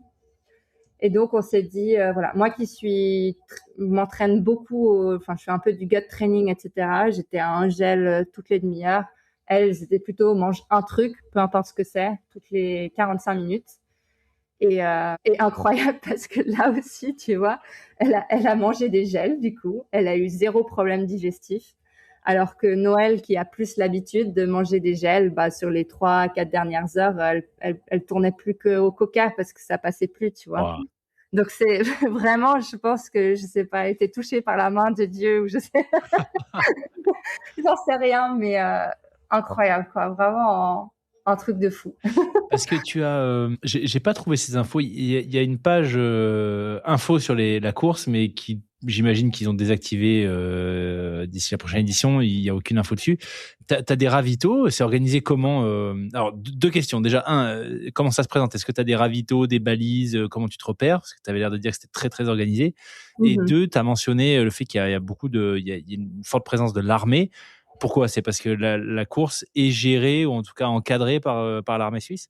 Ouais, c'est ça. Donc, c'est l'armée vraiment qui organise tout de A à Z. À ma connaissance, je crois même pas qu'il y ait de bénévoles. C'est D'accord. vraiment considéré comme un exercice militaire et donc tous les gens qui font leur service militaire, ils peuvent demander à participer à ça en tant que formation. Et du coup, à la base, c'est une course pour tester les. Donc, il y a les militaires qui organisent la course, puis il y a les militaires qui y participent. Et puis à la base, c'était pour tester les troupes un peu plus élites, de voir si elles arrivaient à gérer un effort aussi long, aussi dur. Puis tu vois, eux, en plus, ils ont, je crois, une obligation de porter du matériel militaire, donc des sacs à dos très lourds, etc. Voilà. Mais qui ensuite a été ouverte aux patrouilles civiles, si tu veux. Mais D'accord. du coup, beaucoup de gens se demandent des fois la pertinence encore de cette course par rapport au coût qu'elle représente, etc. Bon, on va rentrer là dans tout un domaine de questionnement de l'armée en Suisse. C'est pas le sujet, mais c'est que à la base, en fait, qu'il y ait des civils qui participent ou pas, cet exercice militaire, il a lieu. D'accord. Voilà. Et du coup, il y a des patrouilles militaires du monde entier qui viennent y participer. Ok. Très Mais du clair. coup, oui, tu as vraiment une organisation aux petits oignons, vraiment, hein, très, très carré. Tu as un contrôle matériel hyper ardu. Pour la petite anecdote, mon casque était pas aux normes, ma pelle était pas aux normes. Donc, 24 heures avant, il a fallu que des trucs dernière minute. Ils mesurent tout, ils vérifient tout. Puis, ouais, tout est vraiment, tu vois, tu passes à un premier soldat qui te donne ton petit ticket, machin. Puis après, tu dois mettre tout ton matériel. Il y a une planche qui est imprimée avec le dessin de tout ton matériel. Tu dois déposer tout. Puis, ils vérifient tout. Ils mettent des autocollants pour dire que c'est bon, que ça a passé le contrôle matériel. Ensuite, tu demandais pendant la course. Donc, il y a des checkpoints où tu dois passer dans un temps imparti. Mais par contre, niveau ravito, franchement, il n'y en a pas tant que ça parce qu'il y a juste à Arola, donc après plus de 2000 de dénivelé et ouais, 20-30 kilomètres. Donc nous, on a mis, je crois, 6-7 heures pour faire ça. Donc tu es 6-7 heures quand même sans ravitaillement. Ouais. Bon, après, ça dépend, tu vois, t'es sur une course, je sais pas, comme la Yukon, ça paraît peut-être pas grand-chose. Pour un UTMB, je pense que c'est beaucoup. Oui. Ouais. Voilà. Et après, le suivant, c'est à la Barme et c'est, il me semble, 43, je vois là sur la carte. C'est possible ça? Ouais. et il reste peut-être quoi, 600 ou 700 de dénivelé à ce moment-là, je crois. Ok. Même moins. Donc pas tant que ça. Donc il y a quand même, tu vois, tu dois quand même porter beaucoup d'eau et de nourriture sur toi, quoi. Ok. Et donc pour ça, les gels, c'est quand même mieux parce que le rapport poids-énergie, il est quand même Eh oui. bien mieux qu'un sandwich, quoi. Parce qu'en termes de conditions, par rapport à ce que vous emmenez, vous avez eu quoi comme température? Tu disais que l'édition précédente avait été annulée parce qu'avec le wind chill, vous auriez été par du moins 50. Mais les conditions entre guillemets normales de la course, c'est lesquelles et est-ce qu'elles ont un impact sur le choix du matériel, de la nourriture justement, l'eau? Ouais, alors totalement. Bon, la nourriture, moi j'aurais tendance à dire que non, parce que, enfin, non dans le sens où on s'est entraîné toute l'année de toute façon dans ce genre de conditions, donc on savait très bien ce qui allait geler et qui allait pas le faire, et ce qui allait être ok. Puis les gels, comme ça a une forte teneur en sel et en sucre quand même, pour que ça gèle, faut vraiment y aller. Pareil pour les boissons d'effort, tu vois, vu qu'il y a du sel, ça -5, -10, normalement, tu n'as pas trop de problèmes. Puis après, tu essaies de les mettre près du corps pour que ça reste liquide. Donc, je dirais, en tout cas, pour nous, personnellement, c'est pas une question qu'on s'est trop posée au niveau de l'alimentation. Ok. Par contre, pour ce qui est de la température, oui, gros défi pour nous, sachant que moi, j'ai le syndrome de Raynaud. Je sais pas si tu Oula, ah sais ce oui. que c'est. C'est quand tu as les extrémités, Ils deviennent cadavériques, en fait, ouais. parce que dès qu'il fait un peu froid, mais il suffit pas grand-chose, hein, ton sang, il circule plus. Et donc, tu as des doigts qui commencent à être un peu morts. Et puis, quand ça se réveille, ça fait vraiment très, très mal. Mais du C'est bien, coup, c'est parfait la patrouille des glaciers comme événement pour, quand tu as ça. non, mais là, on s'est équipé en conséquence parce que Noël aussi est de nature très frileuse. Elle est vraiment très fine. Elle n'a pas beaucoup de masse graisseuse sur elle pour la maintenir au chaud. Du coup, toutes les deux, on avait gants chauffants. Et pour l'anecdote, au point le plus haut du parcours, qui est Tête Blanche, t'as un médecin militaire qui est là parce que c'est souvent là qu'il peut y avoir des engelures, des brûlures de rétine, etc. Quand il nous a vu arriver avec les gants chauffants, il nous a félicité en nous disant merci parce que vous nous enlevez du travail, en fait. Il y a bon, pour la patrouille des glaciers, c'est très bien. Par contre, il y a quand même un désavantage aux gants chauffants et je tiens à le dire parce que la sécurité en montagne, c'est quand même très, très important. Tu sais, pour tout ce qui est avalanche, déjà, tu fais une évaluation des risques sur le parcours que tu as envie de faire, évidemment, et tu t'engages que si tu sens que c'est bon, conditions de neige, le vent, etc., le risque d'avalanche est faible. Mais pour autant, tu portes quand même sur toi ce qu'on appelle un DVA et tu as une pelle et une sonde dans ton sac à dos pour pouvoir secourir tes copains au cas où ils se font prendre. Et ce DVA, donc ce détecteur de victimes en avalanche, donc il émet en fait un signal à une certaine fréquence. Et le problème, c'est que tout ce qui est batterie, matériel électronique, etc., il peut interférer avec ça dans un rayon, je crois, de 20 centimètres autour du DVA. Donc, si tu te retrouves sous une avalanche avec ton gant chauffant qui est collé contre ton DVA, tu peux te retrouver dans une situation merdique. Parce que du coup, voilà, on va peut-être pas te trouver simplement parce que tu avais une interférence de signal. C'est petit aparté, mais pour une course comme ça, la patrouille des glaciers, ou comme je t'ai dit, niveau sécurité, jamais ils nous enverraient s'il y avait un risque d'avalanche quelconque. Puis tu vois, il y a plusieurs guides de haute montagne qui sont sur le coup, l'armée, etc., des météorologues. Donc, vraiment, en termes de sécurité, comme je t'ai dit, il n'y avait pas plus safe finalement de toute la saison. Donc, pas un souci d'avoir les gants chauffants, mais juste pour dire, voilà, faut faire des fois attention au matériel électronique quand on part en montagne avec le DVA. Ouais. Et donc, voilà, le médecin militaire était vraiment très content. Et pour répondre à ta question, je pense au plus froid, on a eu moins 15 et au plus chaud, 15. Ah, quand même. Ah oui. Ouais, t'as quand même, parce que la nuit, donc du coup, on est parti à 22 heures de Zermatt, ce qui fait que tu te retrouves au moment de la nuit où il fait de toute façon le plus froid, au point le plus haut du parcours. Donc, c'est là que tu te retrouves forcément au point, du coup, le moment de la course où il va faire le plus froid. Il faisait, moins 15. Après, il y avait assez peu de vent. Donc, on a un système de couches qui est un peu assez connu en montagne, où tu as d'abord une première couche vraiment proche du corps qui te fait ta première chaleur. Après, souvent, ça va être soit un truc un peu polaire, ou un peu, tu vois, qui est un peu plus chaud. Puis après, tu vas avoir une couche doudoune un peu et une couche coupe-vent.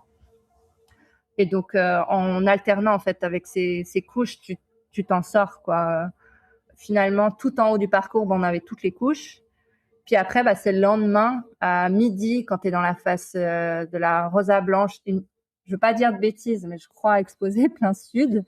Là, tu vois, j'avais enlevé toutes mes couches. Moi, la toute première couche, c'était juste un t-shirt à manches longues, mais sans doublure ou quoi que ce soit. C'était juste comme un t-shirt technique, tu vois. Ouais. Je l'avais remonté vraiment sur les manches. Mon casque était noir parce que j'ai dû m'acheter un nouveau foutu casque pour cette course qui tenait super chaud. J'avais enlevé le bandeau dessous, etc. Puis, j'arrêtais pas de dire aux filles de boire toutes les 5 minutes parce que quand ton corps, il a été un peu adapté tout froid tout l'hiver, en fait, 15 degrés, ça te paraît 30. Oui. Ça te paraît super chaud, quoi. Et tu transpires énormément. Je pensais pas qu'il y aurait qu'il y avait un écart de température. Je crois que c'est une édition où il y a eu beaucoup de coups de chaleur et de déshydratation à cause de ça. Tu dirais que ça a été quoi, toi, le moment phare de l'épreuve pour toi? Ah, il y en a tellement.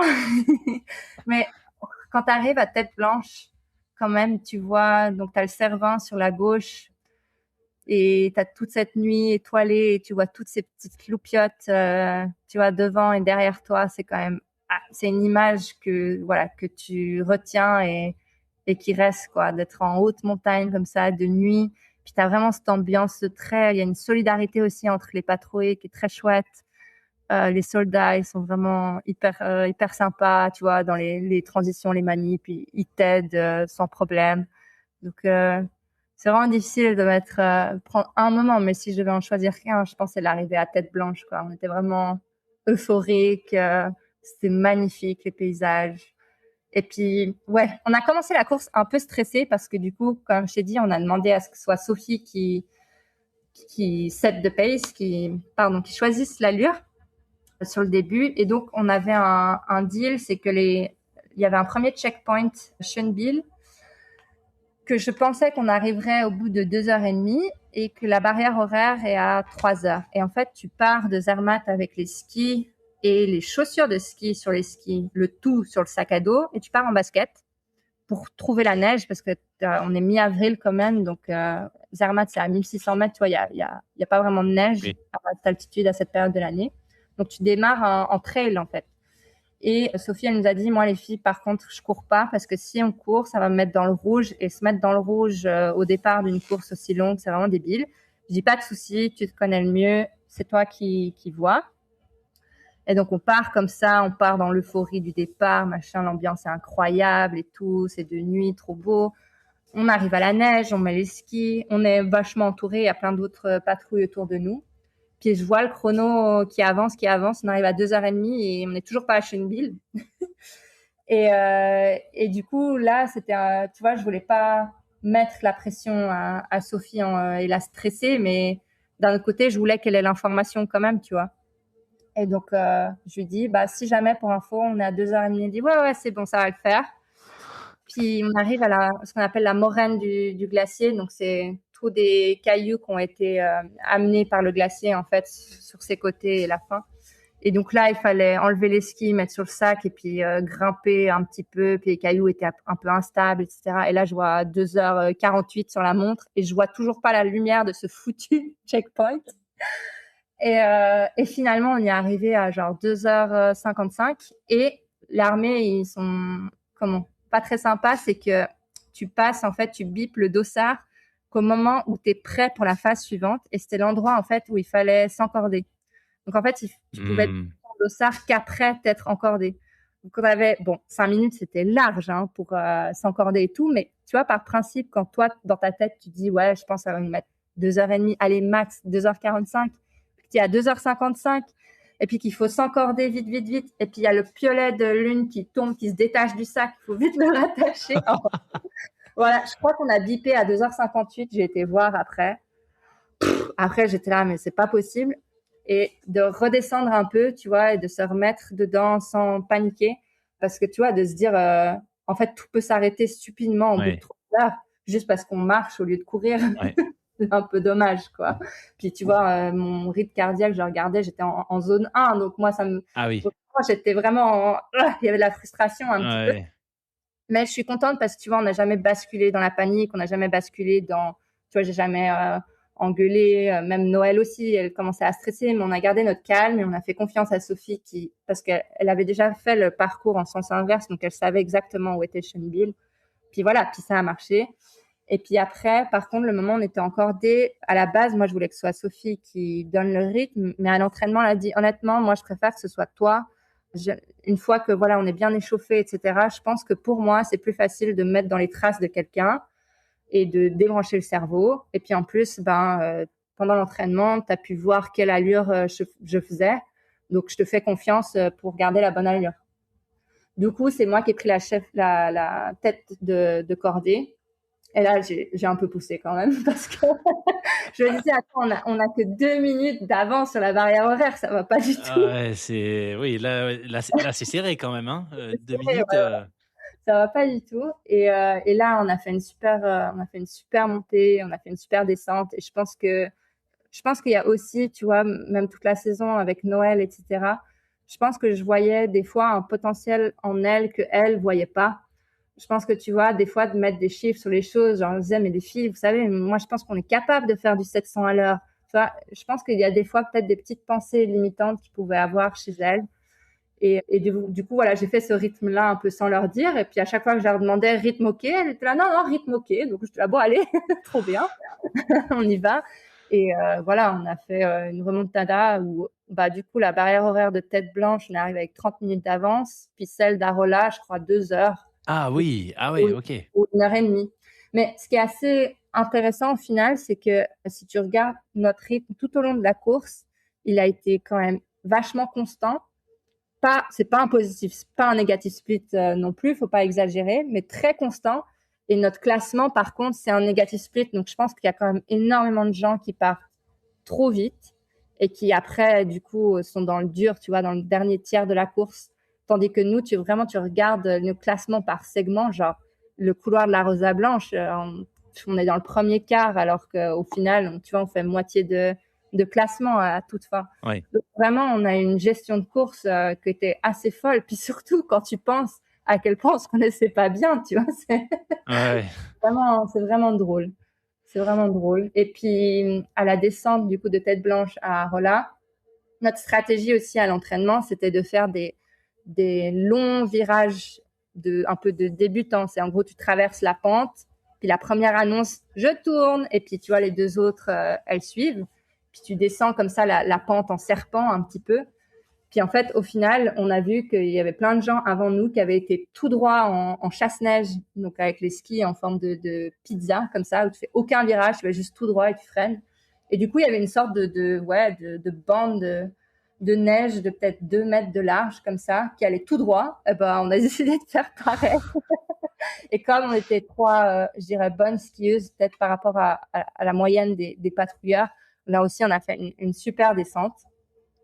Le seul truc, c'est que peut-être une demi-heure, 1 heure avant d'arriver à Rolla, j'ai ma chaussure de ski qui c'est un peu dur à expliquer, mais disons qu'il s'est déréglé parce que du coup, vu que tu alternes entre de la montée et de la descente, ta chaussure, elle a 2 modes. Elle a un mode montée, un mode descente. Le mode descente, elle se transforme en quelque chose de très rigide pour que tu puisses vraiment bouger tes skis comme tu veux.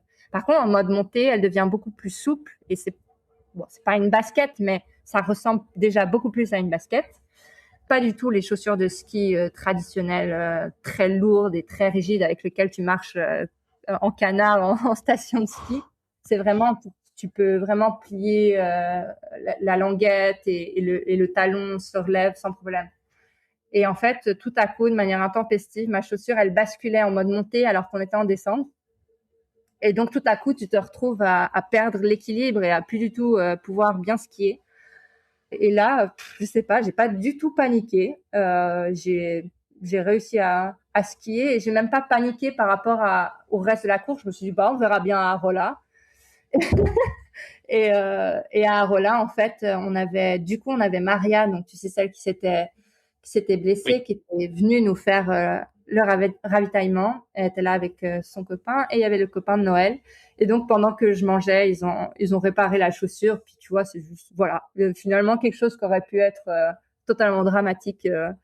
Finalement, juste une petite anecdote de course comme ça.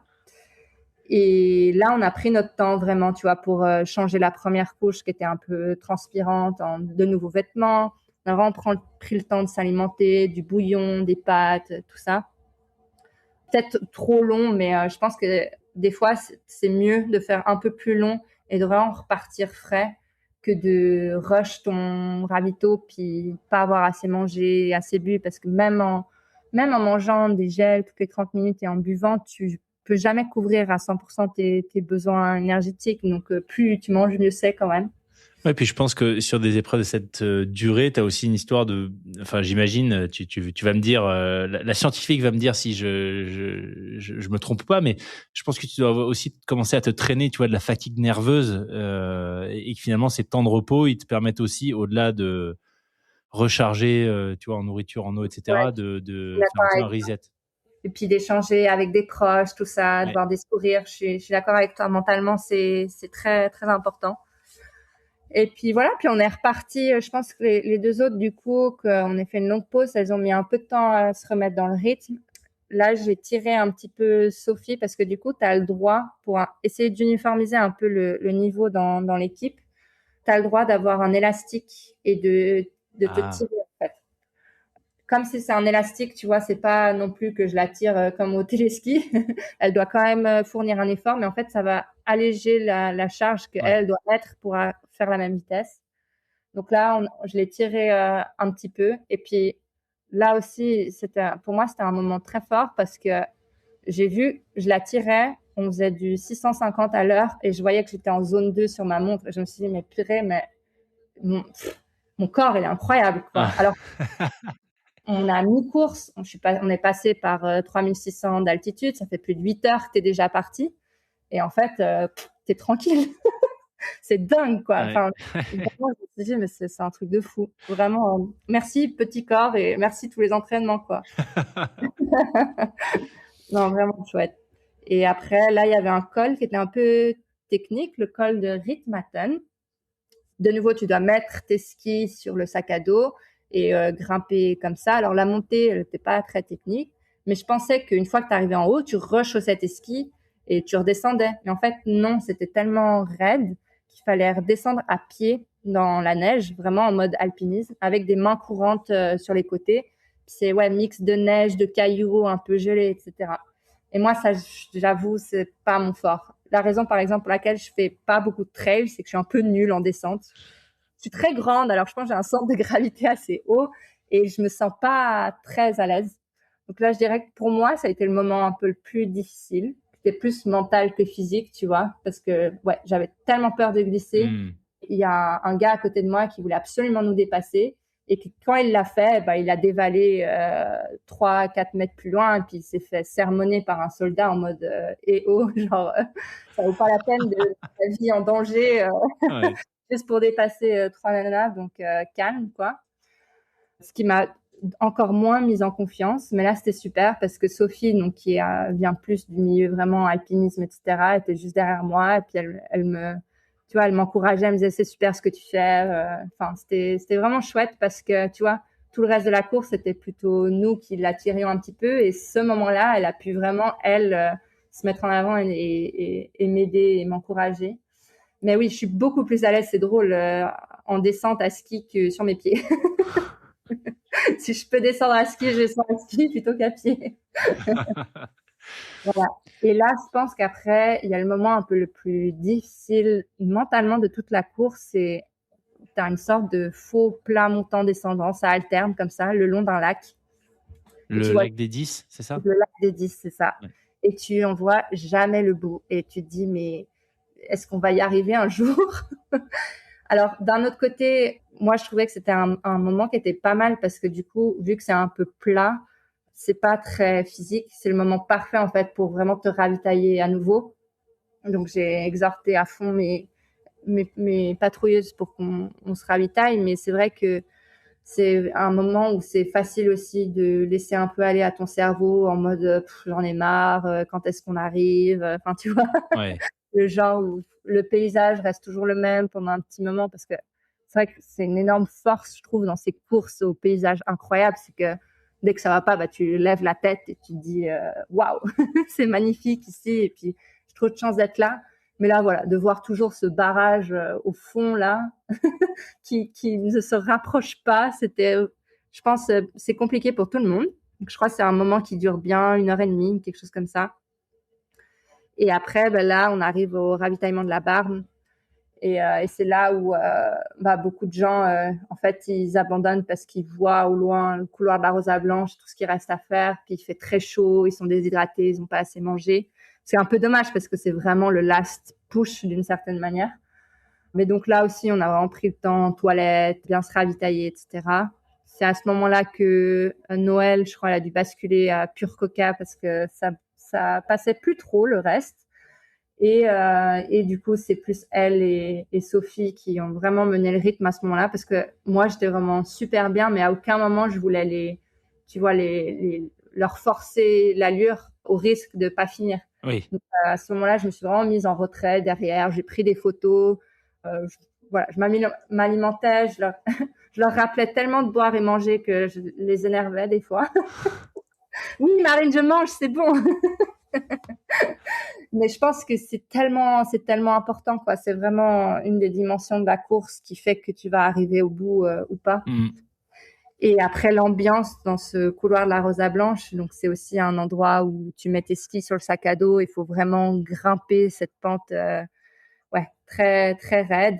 Mais tout en haut, tu vois tout plein de spectateurs, tout plein de gens du milieu de la montagne qui sont venus avec leurs propres skis pour venir t'encourager. Il y a les cloches, il y a le drapeau valaisan. C'est une ambiance vraiment incroyable. C'est aussi, je dirais, un point fort évidemment parce qu'en plus, quand tu arrives là-haut, tu sais que c'est bon en fait parce qu'il te reste quasi que de la descente. Il y a juste le col de la Chaux qui est peut-être 100 mètres de dénivelé ou 200, genre rien du tout. Mais après, c'est quasi que de la descente et donc on a eu un petit moment quand même ému. On a, je pense, toutes versé notre petite larme arrivé là-haut parce que on savait que quelque part, voilà, c'était fait. Et même si, tu vois, il y avait blessure ou comme ça, on avait presque fait l'entièreté du T'es au bout, parcours. ouais. C'était prouvé on avait réussi, quoi. Et là, il y avait une copine de Noël qui était venue en plus avec du coca parce que du coup, tu vois, il n'y a plus de ravitaillement, en tout cas officiel. Et cette gorgée de coca là-haut, c'est un super La souvenir, quoi. délivrance. Ouais, ouais, ouais. Et après, t'es tout euphorique, la descente sur le glacier de la Rosa Blanche. T'as une vue incroyable aussi sur la gauche. On s'est rappelé de regarder sur le Grand Combin, qui est un 4000 vraiment magnifique qu'on a pu faire avec Noël la saison précédente. Donc voilà, t'étais tout euphorique. Le seul truc pour moi, c'est tout à coup là, j'ai commencé à surchauffer les pieds. Mais genre vraiment, j'en pouvais plus. J'avais vraiment les pieds qui allaient exploser. Donc, j'essayais vraiment de mettre ça de côté dans ma tête, à me dire c'est juste une information. On regardera ça après l'arrivée. Mais j'avais vraiment, ouais, je pense que c'est les écarts de température, tu vois. Du coup, moi, j'avais mis des chaussettes chauffantes. Bon, elles étaient évidemment plus en plancher à ce moment de la course où il faisait 15 degrés grand soleil, mais ça reste des chaussettes chaudes et tout le long des lacs des 10, le fait d'être à plat, ton pied il bouge un peu plus dans la chaussure, du coup ça fait des frottements. Et ouais, du coup j'avais vraiment les pieds qui souffraient, mais c'était pas grave. Et après, t'arrives finalement sur le domaine skiable de Verbier, sur les pistes. Il y a un petit moment où il faut un peu pousser, faire du skating, donc un peu comme si t'avais des skis de fond au pied. Donc là, Noël était là, oh, j'en ai marre. Allez, allez, il reste vraiment rien. Moi, je connaissais vraiment très bien ce beau, j'avais reconnu plusieurs fois. Et puis, ouais, aussi pour moi, grande émotion. Donc, je t'ai mentionné un moment dans l'épisode que j'ai perdu une copine en montagne. C'était un accident vraiment tout bête. C'est pas quelqu'un qui faisait énormément de hors-piste ou quoi, mais elle a été prise dans une avalanche à Verbier, justement. Et donc, pour moi, il y avait aussi une énorme symbolique de faire cette course parce que j'avais vraiment eu beaucoup de difficultés à retourner à Verbier depuis cet incident. Et j'étais pas présente hein, quand ça s'est passé, mais voilà. Et c'était quelqu'un qui croquait vraiment la vie à pleines dents. Et donc c'était important pour moi aussi de faire cette course pour elle parce que je sais que c'est une aventure que si elle avait été encore parmi nous aujourd'hui, qu'on aurait fait ensemble, quoi. Donc là, voilà, on est repassé pas très loin de l'endroit où ça s'est passé. Et quand j'ai vu, j'ai aussi versé un peu ma petite larme en disant, voilà, c'est aussi pour toi, Bérénice, que je l'ai fait. Et puis, peu importe là où elle est, j'espère qu'elle est fière de ça. Et ouais, ça m'a rendue encore plus heureuse d'avoir fait ce défi et de montrer que la vie, elle continue et qu'il faut en profiter tant qu'on peut en profiter. Et puis là, on est arrivé à la station et puis c'est pas fini. Il faut enlever les skis, les mettre sur le sac et courir. Enfin, ou tu peux marcher si tu veux, mais disons que Noël, elle a dit allez, allez les filles, on court. Puis tu crois que c'est juste 300 mètres, mais je crois qu'il y a presque 800 ou 1 kilomètre à courir en chaussures de ski. Ah ouais, l'enfer. Et moi, j'avais les pieds qui surchauffaient et tout.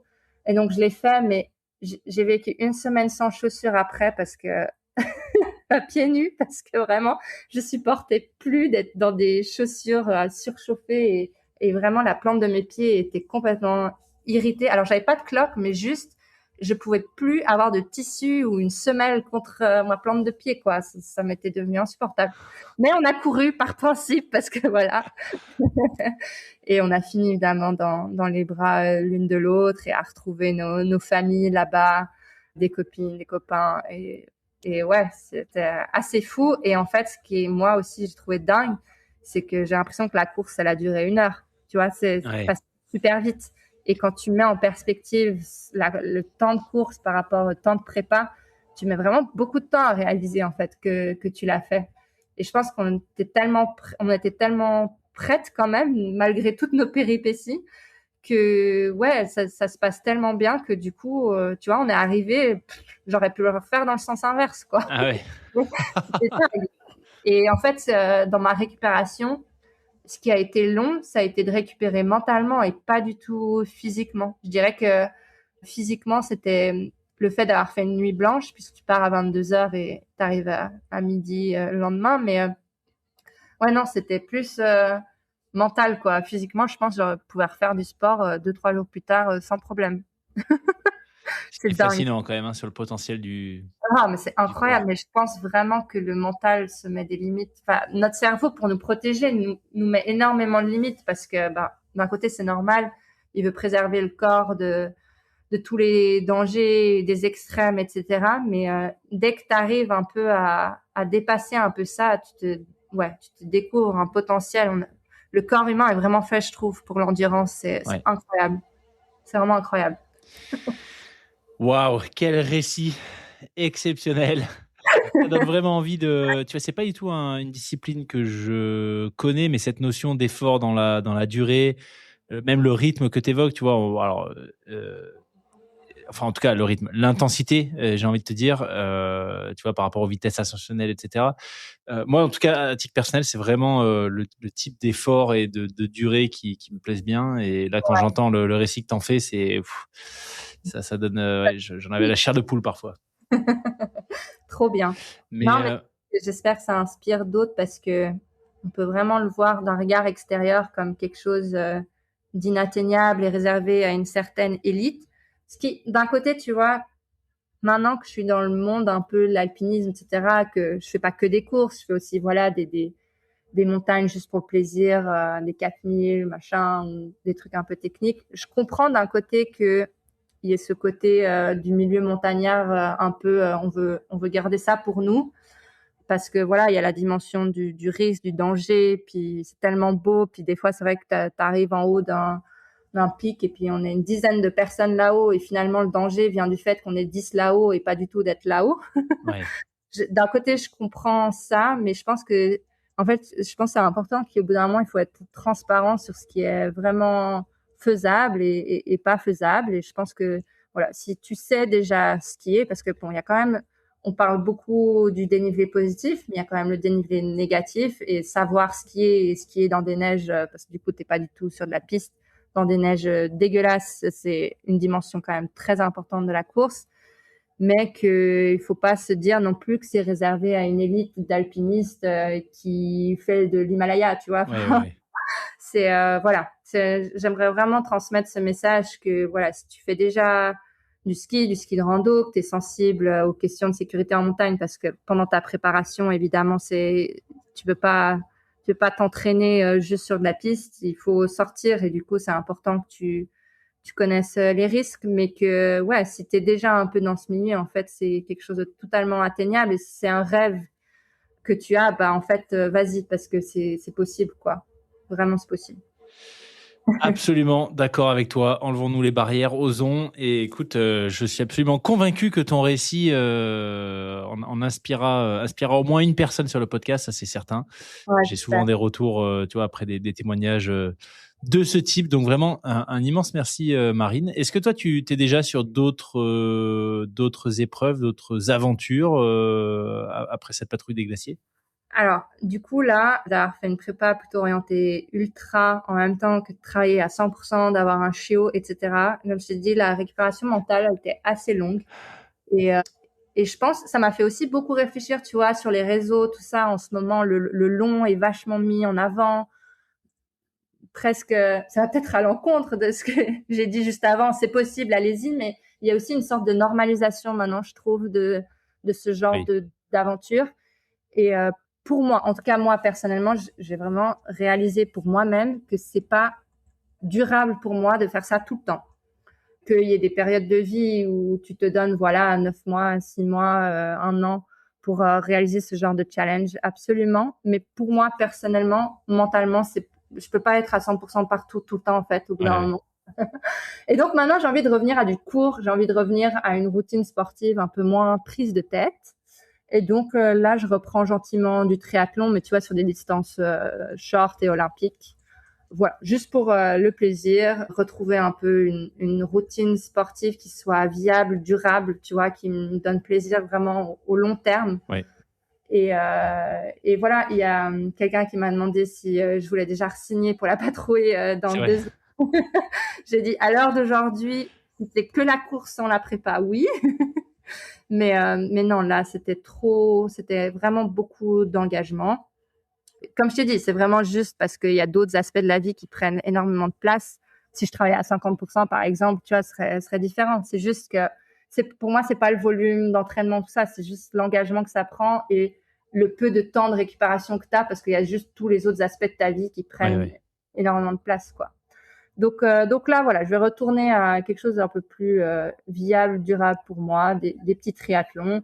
Ça paraîtra un peu nul pour certains. Ça paraîtra toujours aux yeux de mes collègues. Je suis toujours une grande folle de faire tout ça. Donc à moi, c'est ce qui me convient. Et puis on verra. Puis j'ai aussi envie de continuer à me former à la montagne. Donc ça fait maintenant 2 ans que j'ai rejoint le club alpin suisse. Et puis je réfléchis un peu à gagner de l'expérience sur le côté un peu technique de la montagne. Donc, par exemple, aujourd'hui, secours en crevasse, la technique de mouflage, je peux le faire. Enfin, il y a plein. Tu te rends compte, tu connais cet effet, comment ça s'appelle, le Dunning-Kruger effect. Quand plus tu creuses, plus tu te rends compte que tu maîtrises pas finalement. Ouais. Ouais, c'est ça. C'est au tout départ, tu as vachement de confiance. C'est ce qui m'est un peu arrivé il y a 2 ans quand j'ai commencé avec le projet. Mais en fait, je sais très bien skier, je connais très bien la montagne, voilà. Puis après, plus tu fais, plus tu te rends compte que pas du tout, qu'il y a énormément de choses à apprendre, mais c'est par progressivité, c'est l'apprentissage d'une vie, et c'est ce qui rend peut-être le truc encore beaucoup plus intéressant. Et donc, je pense que j'ai envie, de me former un peu plus à ça. Et je vais sûrement continuer des petites compétitions de ski alpinisme, mais voilà, plus sur des 2000 de dénivelé, le truc qui te prend 5-6 heures, et puis qu'il n'y a pas, il y a pas besoin de se faire des énormes semaines d'entraînement pour y arriver. Ouais. Mais voilà, on peut plus tard, on ne sait jamais. Oui, absolument. Et puis je pense, comme tu dis, par rapport à ce que tu disais, c'est finalement chacun son rythme, chacun ses aventures. Et si là, ce qui te parle actuellement, c'est ça, des formats peut-être plus courts, plus plaisir, c'est très bien, tu vois.